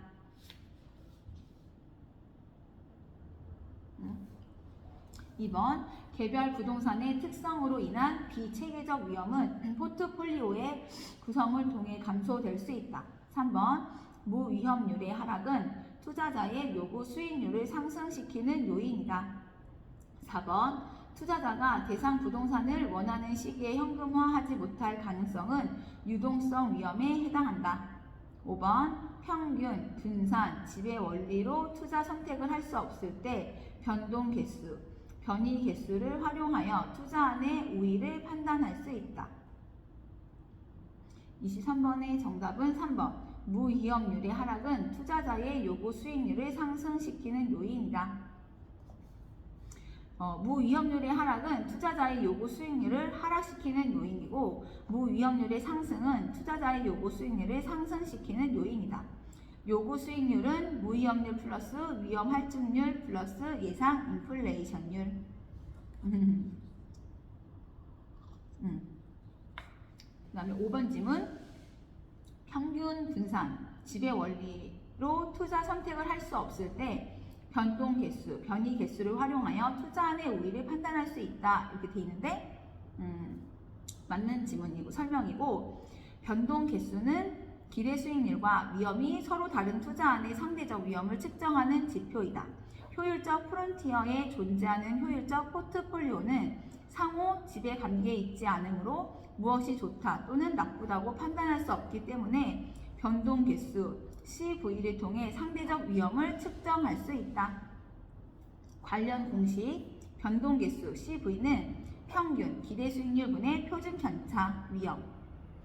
평균 기대 수익률분의 표준 편차 위험. 다시 23번 문제가 부동산 투자의 수익과 위험에 관한 설명으로 틀린 것은? 이게 부동산 투자 분석 및 기법인데 1번 기대 수익률이 내가 기대하는 게 요구 수익률보다 요구하는 것보다 클 경우, 돌아오는 것보다 클 경우 투자안이 채택된다. 딩동댕 맞지? 기대 수익률. 나는 소비자니까 내가 기대하는 게 요구 수익률. 회사가 요구하는 거, 추구하는 거, 그것보다 크면, B 아닌데? 그렇게 설명하면 안 된다. 그치? 기대 수익률이 요구 수익률. 요구 수익률은 고객이 요구하는 거니까 회사가 기대하는 수익률이 고객이 요구하는 것보다 클 경우 투자안이 채택된다. 이렇게 기억하면 되겠다. 그치? 기대 수익률이 요구 수익률보다 클 경우 투자안이 채택된다. 딩동댕. 개별 부동산의 특성으로 인한 비체계적 위험은 포트폴리오의 구성을 통해 감소될 수 있다. 그치? 딩동댕. 3번 무위험률의 하락은 투자자의 요구 수익률을 상승시키는 요인이 된다. B. 무위험률의 하락은 투자자의 요구 수익률을 하락시키는 요인이 됩니다. 같이 위험률과 수익률은 같이 움직여요. 4번 투자자가 대상 부동산을 원하는 시기에 현금화하지 못할 가능성은 유동성 위험에 해당한다. 딩동댕. 5번 평균 분산 지배 원리로 투자 선택을 할 수 없을 때 변동 개수, 변이 개수를 활용하여 투자안의 우위를 판단할 수 있다. 딩동댕. 다음 문제. 부동산 투자 시 괄호 타인 자본을 활용하지 않는 경우와 니은 타인 자본을 50% 활용하는 경우 각각의 1년간 자기 자본 수익률은? 박스 문제. 기억 니은 디귿 리을 미음. 기억 기간 초 부동산 가격 10억 원. 니은 1년간 순영업소득 NOI는 연 3천만 원 기간 말 발생한 거고. 3번 1년간 부동산 가격 상승률 연 2%. 4번 1년 후 부동산을 처분할 거고. 5번 대출 조건은 이자율 연 4%, 대출 기간 1년, 원리금은 만기 시 일시 상환한. 자, 24번 계산 문제. 기억은 보자. 취득 가격은 10억 원이고 1년간 가격 상승률은 2%이므로 10억 원 곱하기 0.02는 2천만 원의 부동산 평가 이익이 증가한다. 타인 자본을 활용하지 않은 경우 자기 자본 수익률이 5%면 지분 투자의 10억분의 세전 현금 수지 5천만 원. 세전 현금 수지 5천만 원은 순영업소득 3천만 원 플러스 가치 상승분 2천만 원 하면 되고, 그 다음에 타인 자본율이 50% 활용하는 경우 니은 총 투자의 10억 원 중 타인 자본이 50%이면 지분 투자액은 5억 원이다. 자기 자본율은 6%라고 했으니까 지분 투자액 분의 순영업소득 빼기 부채 서비스액 플러스 가치 상승분. 그러면 5억 원 분의 순영업소득이 3천만 원 빼기 2천만 원 플러스 2천만 원. 부채 서비스액은 2천만 원은 5억 원 곱하기 0.04. 와우. 이것도 계산 문제는 따로 천천히 해볼게. 지금 하면 엄청 오래, 한 30분 걸린 것 같아요. 다음 문제. 오, 나왔다 이거. 부동산 투자 분석 및 기법. 부동산 투자 분석의 현금 흐름 계산에서 가, 순영업 소득과 나, 세전 지분 복귀액을 산정하는데 각각 필요한 항목을 모두 고른 것은 단 투자금의 일부를 타인 자본으로 활용하는 경우를 가정함.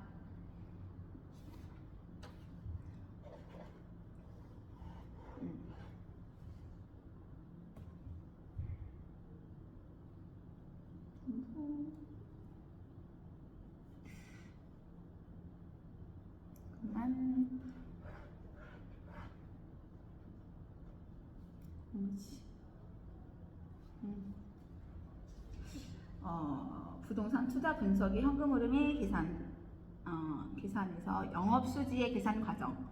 가는 총소득 플러스 기타 소득 빼기 공실 및 대손 충당금은 유효 총소득. 거기에 빼기 영업 경비를 하면 순영업소득. 거기에 빼기 부채 서비스액을 하면 세전 현금 수지. 거기에 빼기 영업소득세라면 세후 현금 수지. 이렇게 나오는 거. 그리고 지분 복귀액의 계산 과정을 보면 매도 가격 빼기 매도 경비는 순 매도액. 거기에 빼기 미상환 저당 잔금을 하면 세전 지분 복귀액. 거기에 빼기 자본 이득세 하면 세후 지분 복귀액. 표 알지? 봤지? 그러면 25번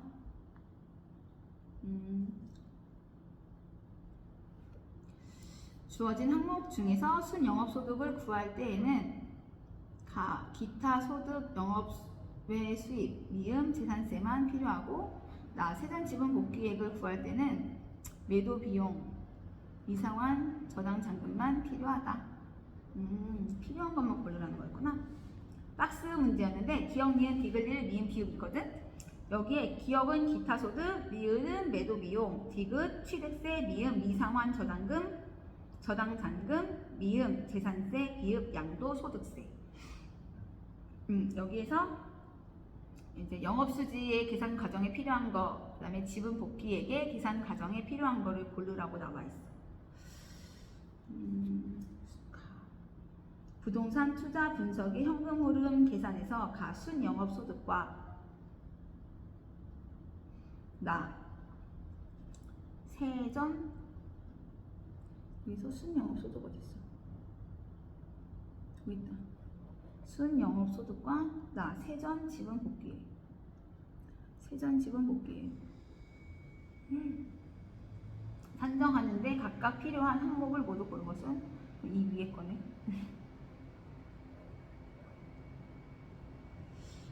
기타 소득은 아니고 기타 소득은 순영업소득. 여기 들어가야 되겠다. 기타 소득. 매도 비용은 다 필요 없고 취득세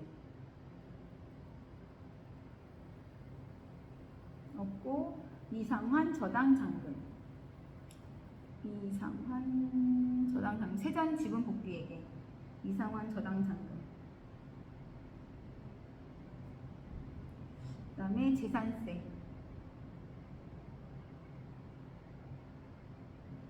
이도 없고 양도소득세 다시 양도소득세가 여기도 없네.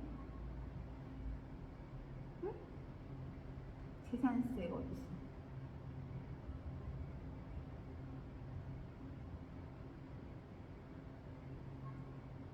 (25번의) 답이 2번인데 있네. 매도 비용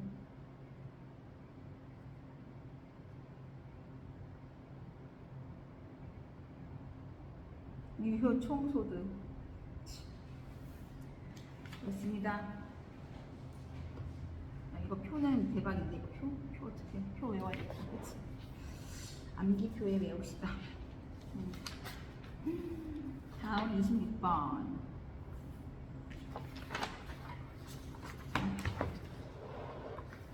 화폐의 시간 가치와 관련한 설명으로 옳은 것은 다른 조건은 동일한 1번 잔금 비율과 상환 비율의 합은 0이 된다. 2번 연금의 현재 가치 개수와 감채 기금 개수는 역수 관계에 있다. 3번 원금 균등 상환 방식으로 주택 저당 대출을 받은 경우 저당 대출의 매 기간 원리금 상환액은 저당 상수를 이용하여 계산한다. 4번 원금에 대한 이자뿐만 아니라 이자에 대한 이자도 함께 계산하는 것은 단리 방식이다. 5번 현재 5억 원인 주택 가격이 매년 전년 대비 5%씩 상승한다고 가정할 때 5년 후의 주택 가격은 일시불의 미래가치 개수를 사용하여 계산할 수 있다. 다시 화폐의 시간 가치와 관련한 설명으로 옳은 것은 5번 현재 5억 원인 주택 가격이 매년 전년 대비 5%씩 상승한다고 가정할 때 5년 후의 주택 가격은 일시불의 미래가치 계수를 사용하여 계산할 수가 있다. 딩동댕. 1번 질문. 잔금 비율과 상환 비율의 합은 0이 된다. B. 잔금 비율과 상환 비율의 합은 1이 된다. 잔금 비율 0.6, 상환 비율 0.4. 그래서 1. 2번. 연금의 현재 가치 계수와 감채 기금 계수는 역수 관계에 있다. 연금의 현재 가치 계수와 감채 기금 계수는 역수 관계에 있다. B. 연금의 현재 가치 계수와 저당 상수가 역수 관계에 있다. 연금의 미래 가치 계수는 감채 기금 계수와 역수 관계에 있다. 연금의 현재 가치 계수와 저당 상수가 역수 관계에 있다. 연금의 현재 가치 계수와 저당 상수가 역수 관계에 있다. 연금의 미래 가치 계수와 감채 기금 계수와 역수 관계에 있다.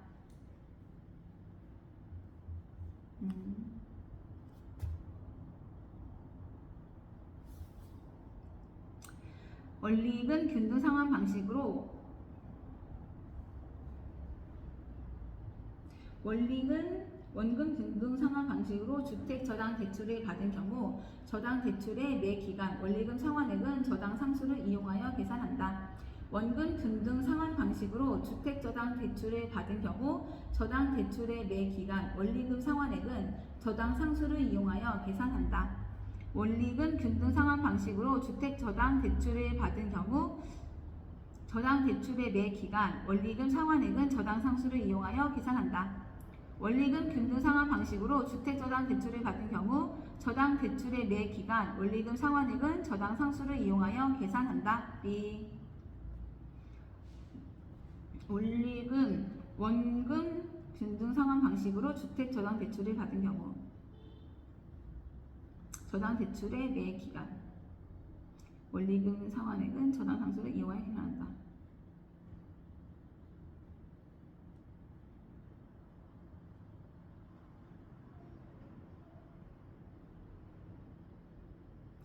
원리금 균등 상환 방식으로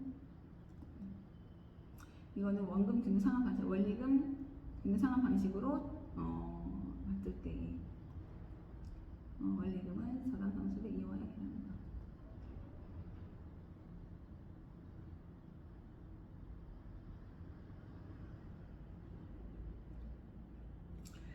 원금에 대한 이자뿐만 아니라 잠깐 방금 졸았네.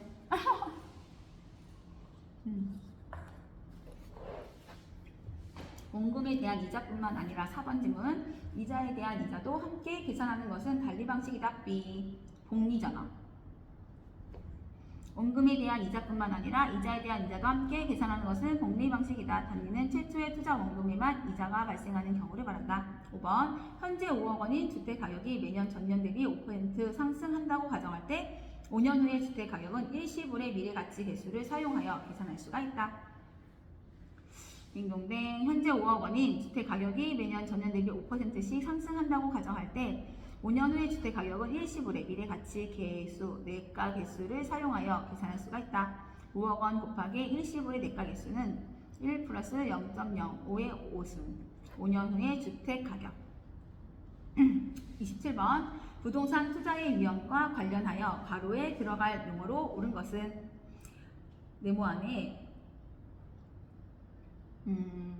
투자 재원의 일부인 부채가 증가함에 따라 원금과 이자에 대한 채무 불이행의 가능성이 높아지며 금리 상승기에 추가적인 비용 부담이 발생하는 경우는 땡땡땡에 해당한다. 1번 기술 위험, 2번 입지 위험, 3번 시장 위험, 4번 법적 위험, 5번 금융 위험. 정답은 5번 금융 위험. 맞췄습니다.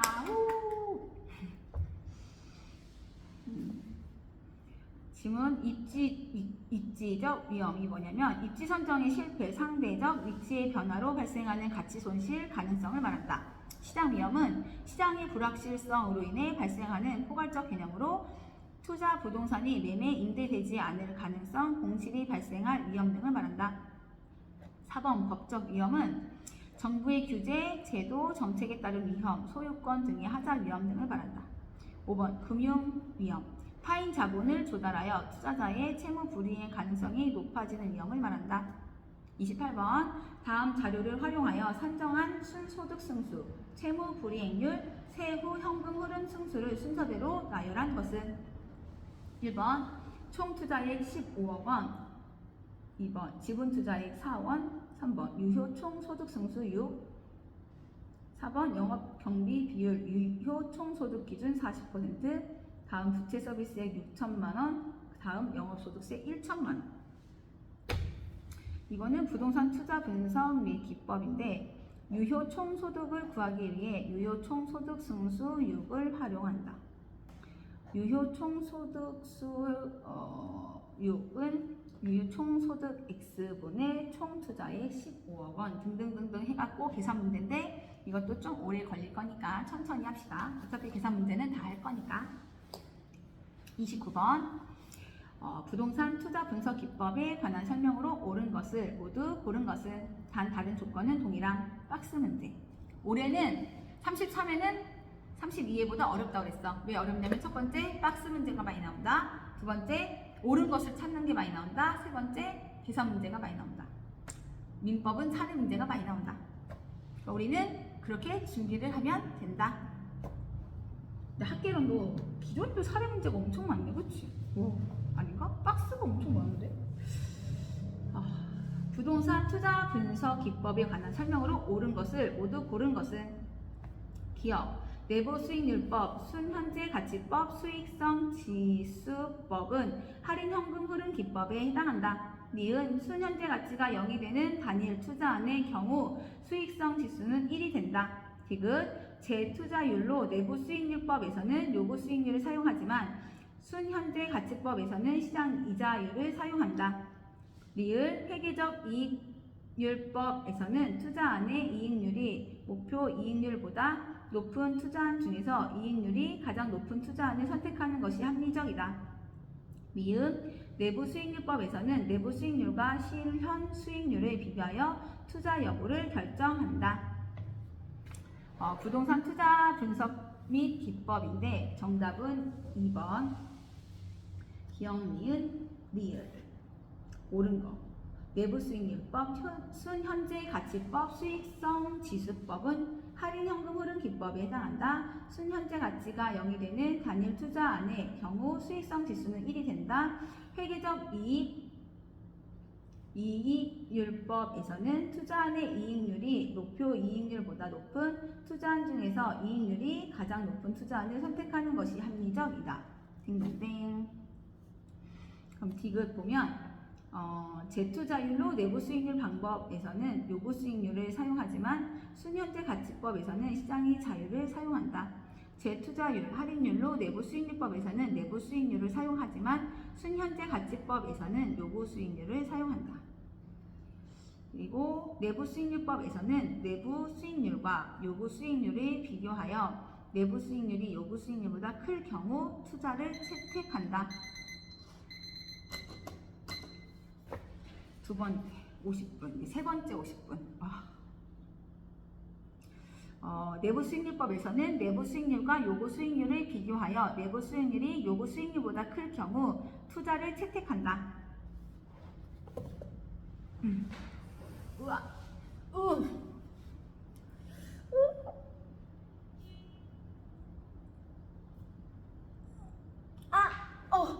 쥐.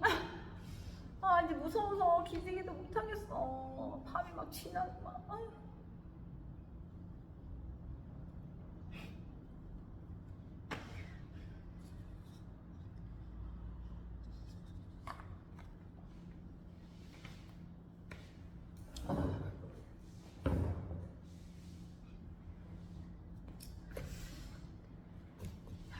다음 문제 30번. 저당 상환 방법에 관한 설명 중 옳은 것을 모두 고른 것은 단 대출 금액과 기타 대출 조건은 동일함. 기억 니은 디귿 박스 문제. 기업 원금 균등 상환 방식의 경우 매 기간에 상환하는 원리금 상환액과 대출 잔액이 점차적으로 감소한다. 니은 원리금 균등 상환 방식의 경우 매 기간에 상환하는 원금 상환액이 점차적으로 감소한다. 디귿 점증 체증 상환 방식의 경우 미래 소득이 증가될 것으로 예상되는 차입자에게 적합하다. 리을 대출기간 만기까지 대출기관의 총 이자 수입 크기에는 원금 균등 상환 방식, 점증, 체증 상환 방식, 원리금 균등 상환 방식 순이다. 저당 상환 방법에 관한 설명 중 옳은 것을 모두 고른 것은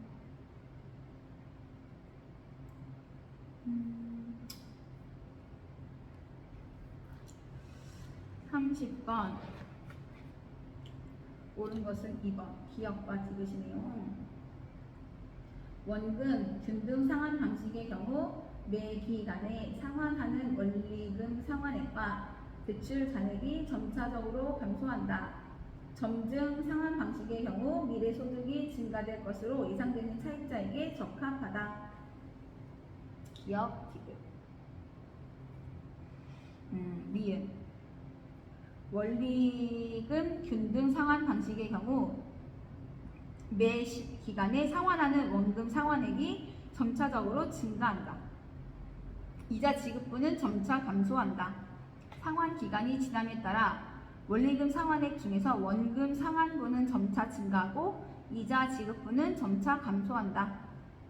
이게 원리금 균등 상환 방식이고, 대출 기간 만기까지 대출 기관의 총 이자 수입 크기는 점증 상환 방식, 원리금 균등 상환 방식, 원금 균등 상환 방식의 순이다. 대출 상환 방식의 비교. 차입자의 초기 상환 부담 정도는 원금이 제일 작고 원리금, 그 다음에 체증시. 대출 기관의 원금 회수 위험의 크기는 체증이 제일 크고 원리금, 원금. 그 다음에 중도 상환 시 미상환 대출 잔액의 크기는 체증, 원리금, 원금. 대출 이자 전체를 고려한 이자 상환 부담도 체증식, 원리금, 원금.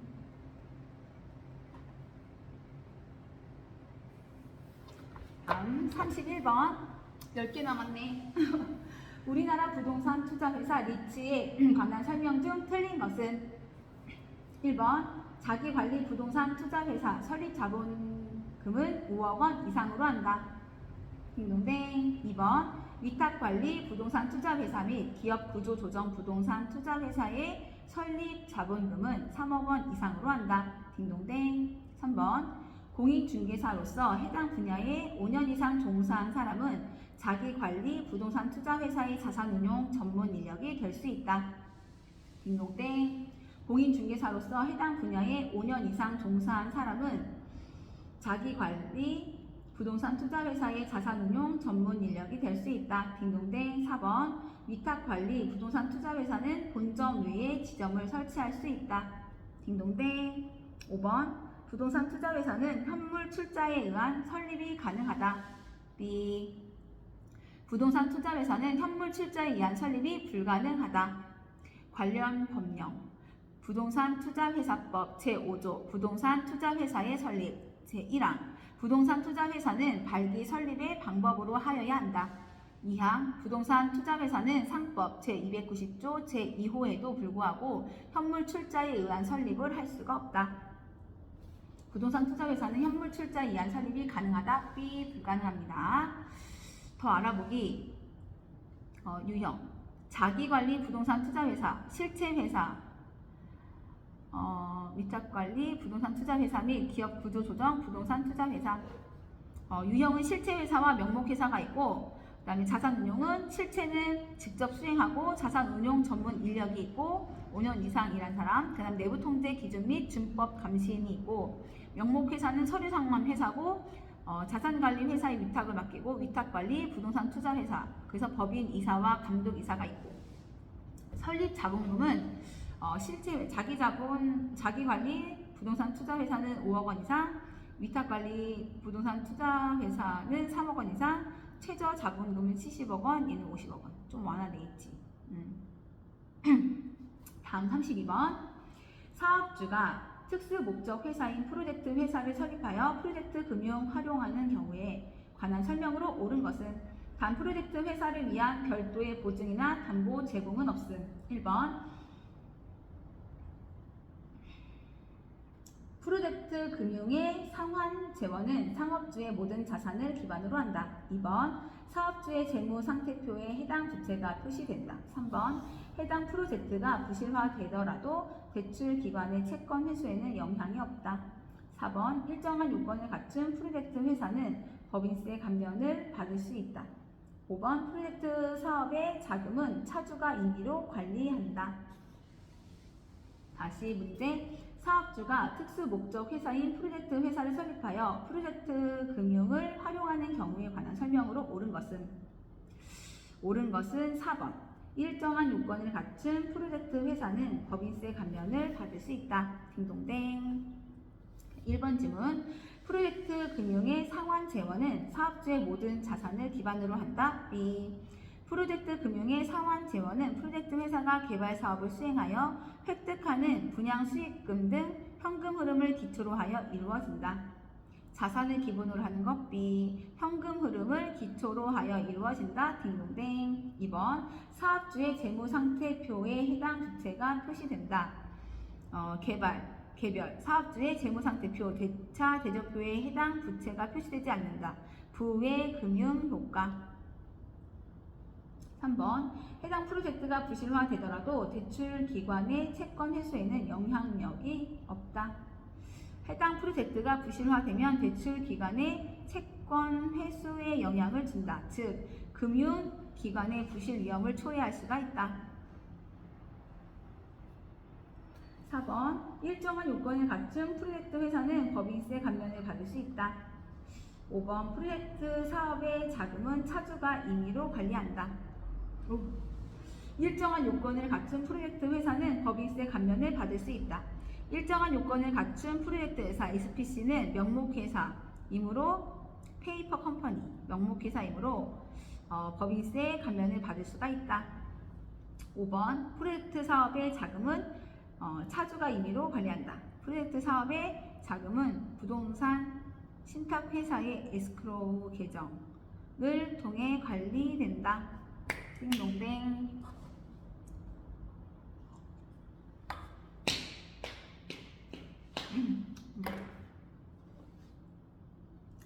33번 궁금했는데 부동산 증권론 및 개발금융 다음 자금 조달 방법 중 지분금융에 해당하는 것은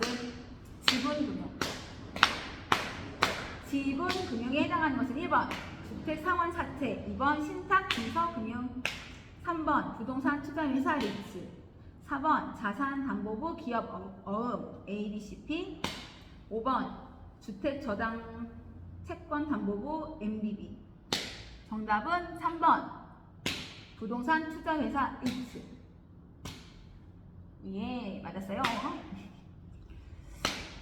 주택상환채는 부채증권 발행하는 부채금융이고 주택상환사채는 부채증권 발행하는 부채금융이고 신탁증서금융은 부채금융이고 부동산 투자회사 리츠의 주식 발행이라고 명시하여야 정확한 표현이다. 출제자는 부동산 투자회사가 주식회사 형태이므로 일반적인 개념으로 접근하여 지분금융에 해당한다고 출제한 것으로 판단된다. 지분금융이란 주식, 출자중, 증권, 주식형 수익증권 등을 발행하여 자금을 조달하는 형태로 조달한 자금이 자기 자본이 되는 경우를 말한다. 상환 의무가 없지, 그치? 자산담보부 기업 어음 ABCP. 자산담보부 기업 어음 ABCP는 부채증권 발행 부채금융. 주택저당채권 담보부 채권 주택저당채권 담보부 채권 MBB. 부채증권 발행 부채금융. 부동산금융. A씨는 8억 원의 아파트를 구입하기 위해 은행으로부터 4억 원을 대출받았다. 은행의 대출 조건이 다음과 같을 때 A씨가 2회차에 상환할 원금과 3회차에 납부할 이자액을 순서대로 나열한 것은 단 주어진 조건의 하나. 박스에 대출금리 고정금리 연 6%, 대출기간 20년, 저당상수 0.087, 원리금 상환 조건, 원리금 균등 상환 방식 연 단위 매 기간 말 상환. 일단 이런 게 오면은 계산 문제를 빨리 파악하라고 하셨거든. 정답이 2번. 34번에 2번. 이거 어떻게 맞춘 줄 알아? 계산하다가 너무 시간이 오래 걸리는 거야. 마지막에 풀게 했는데 근데 또 계산하다가 조금 틀리는 거야. 이거 내가 어저께 아니고 오늘 새벽에 학계로 이거 한 3, 40분 공부하고 간 거거든? 아리까리 한 거지. 오늘 내가 또 하려고 했는데 문제에 딱 나온 거야. 근데 내가 어저께 푼 거를 교수님이 기출문제로 만드셨는데 29에 이거 기출문제로 만드셨나봐. 지문이 똑같은 거야. 내가 어제 3, 40분을 봤는데 답을 알잖아? 답을 찍었지. 똑같이. 맞췄어. 근데 다 내가 푼 건 아니니까. 어제 이거 한 문제 푸는데 6분 40초 걸렸거든? 이거를 1분 10초, 1분 안으로 끊어야 되잖아. 속도를 좀 내서 해야 될 것 같아. 그치? 공식만 한 번 더 보고 넘어갈게.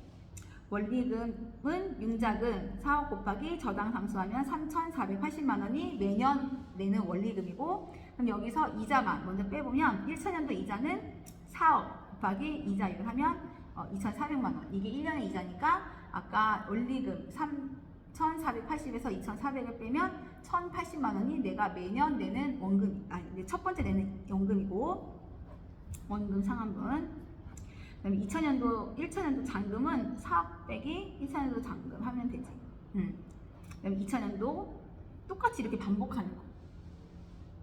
이자 지급분은 1차년도의 잔금 곱하기 이자율은 2,300. 2차년도 원상 회복. 원리금 플러스 이자. 2차년도 잔금, 1차년도 잔금, 2차년도 상환분에 우와 3차년도 이자 지급. 우와 대박. 어마어마합니다.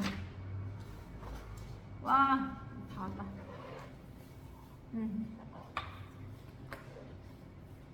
35번 이것도 이따가 문제 풀 거야.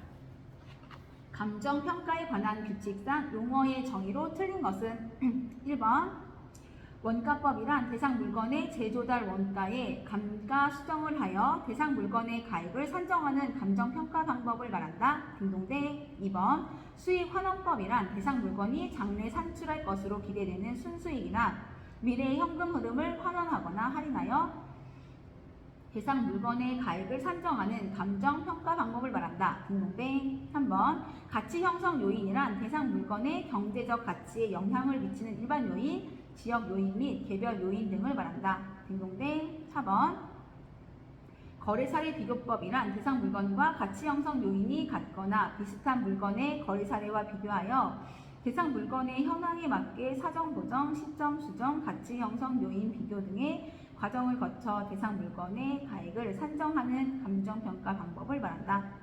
5번 인근 지역이란 감정평가의 대상이 된 부동산이 속한 지역으로서 부동산의 이용이 동질적이고 가치 형성 요인 중 개별 요인을 공유하는 지역을 말한다. 가 아니라 인근 지역이란 감정평가의 대상이 된 부동산이 속한 지역으로서 부동산의 이용이 동질적이고 가치 형성 요인 중 개별 요인을 공유하는 지역을 말한다. 오마이갓? 맞네?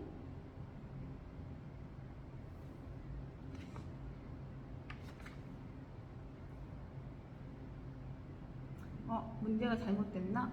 감정평가에 관한 규칙상? 감정평가에 관한 규칙상 틀린 거. 그치? 인근지역은 감정평가에 관한 규칙상은 아니니까, 그치?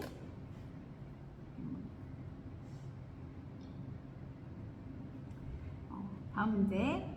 감정평가의 방식.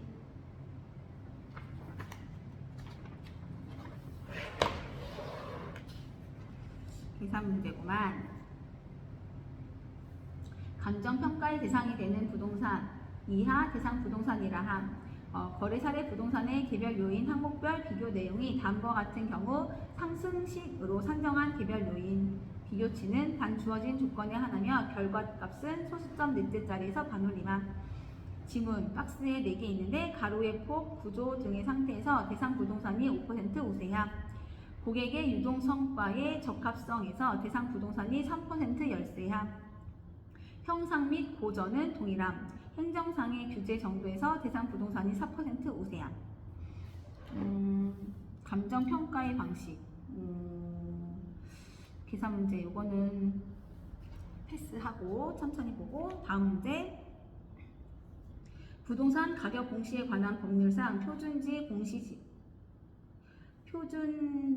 공시 지가의 효력으로 옳은 것을 모두 고른 것은 박스 1, 2, 3, 4. 기업 토지시장의 지가 정보를 제공. 니은 일반적인 토지 거래의 지표. 디귿 국가 지방자치단체 등의 과세 등의 업무와 관련하여 주택의 가격을 산정하는 경우의 기준. 리을 감정평가 법인 등이 지가 변동률을 산정하는 경우의 기준. 정답은 1번. 옳은 것은 부동산 오마이갓 이거 봤는데 습관 부동산 가격 공시에 관한 법률상 표준지 공시 지가의 효력으로 옳은 것은 기업 토지시장의 지가 정보를 제공. 니은 일반적인 토지 거래의 지표입니다. 부동산 가격 공시에 관한 법률 제9조 표준지 공시 지가의 효력을 보면 표준지 공시 지가는 토지시장의 지가 정보를 제공하고 일반적인 토지 거래의 지표가 되며 국가, 지방자치단체 등이 그 업무와 관련하여 지가를 산정하거나 감정평가 법인 등이 개별적으로 토지를 감정평가하는 경우에 기준이 된다.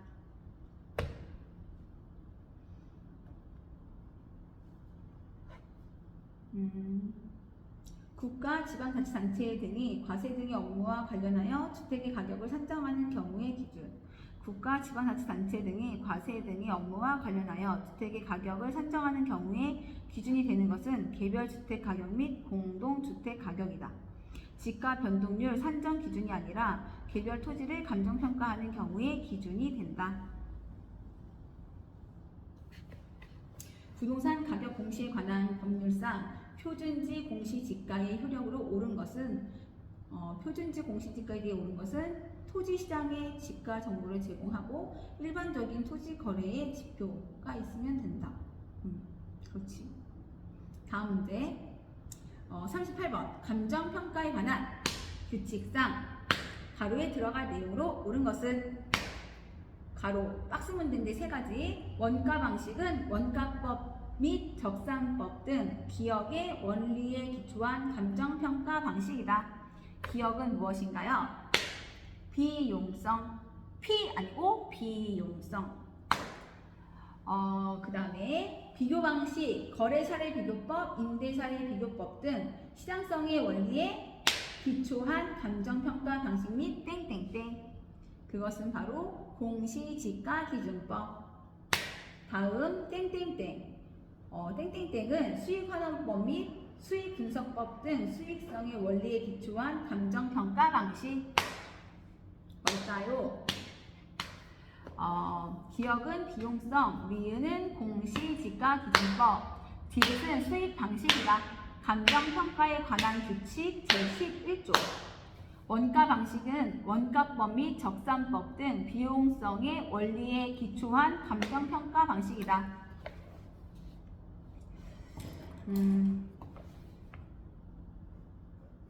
원가법 및 적산법 등 비용성의 원리에 기초한 감정평가 방식이다. 비교 방식은 거래사례 비교법, 임대사례 비교법 등 시장성의 원리에 기초한 감정평가 방식 및 공시지가기준법이다. 수익 방식은 수익환원법 및 수익분석법 등 수익성의 원리에 기초한 감정평가 방식이다. 빈도뺀 다시 원가 방식, 감정평가의 방식 중에 원가 방식은 원가법 및 적산법 등 비용성의 원리에 기초한 감정평가 방식이다. 비교 방식은 거래 사례 비교법, 임대 사례 비교법 등 시장성의 원리에 기초한 감정평가 방식 및 공시지가기준법이다. 수익 방식은 수익환원법 및 수익 분석법 등 수익성의 원리에 기초한 감정평가 방식이다. 39번 문제 계산 문제고 39번은 감정평가의 방식이고 또 40번 문제도 감정평가의 방식 문제라서 보니까 계산 문제가 몇 개였냐면 계산 문제라서 내가 지금 패스한 게 하나, 둘, 셋,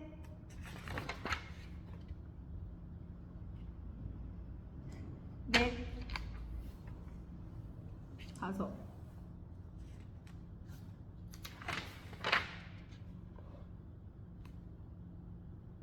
여섯,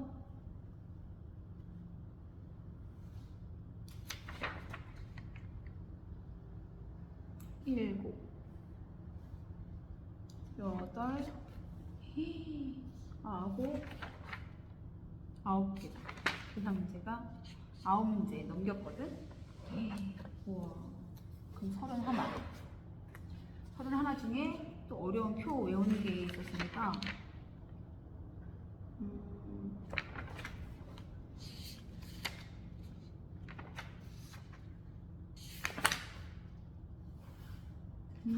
진짜 계산 문제를 진짜 포기하면 안 돼. 일단 나머지를 공부해서 나는 이따가 한 번 더 보도록 할 거야. 배고프다. 밥도 먹고 또 이제 민법도 하고. 오늘은 하여튼 출발이 좋다. 진도가 좀 빨라. 요즘에 막 손가락도 붓고 하여튼 바이오 리듬이 많이 깨지긴 했지만 시험이 끝나고 다시 잘 되돌려 놓으면 되니까 우리 건강 챙기고 파이팅 하자. 파이팅!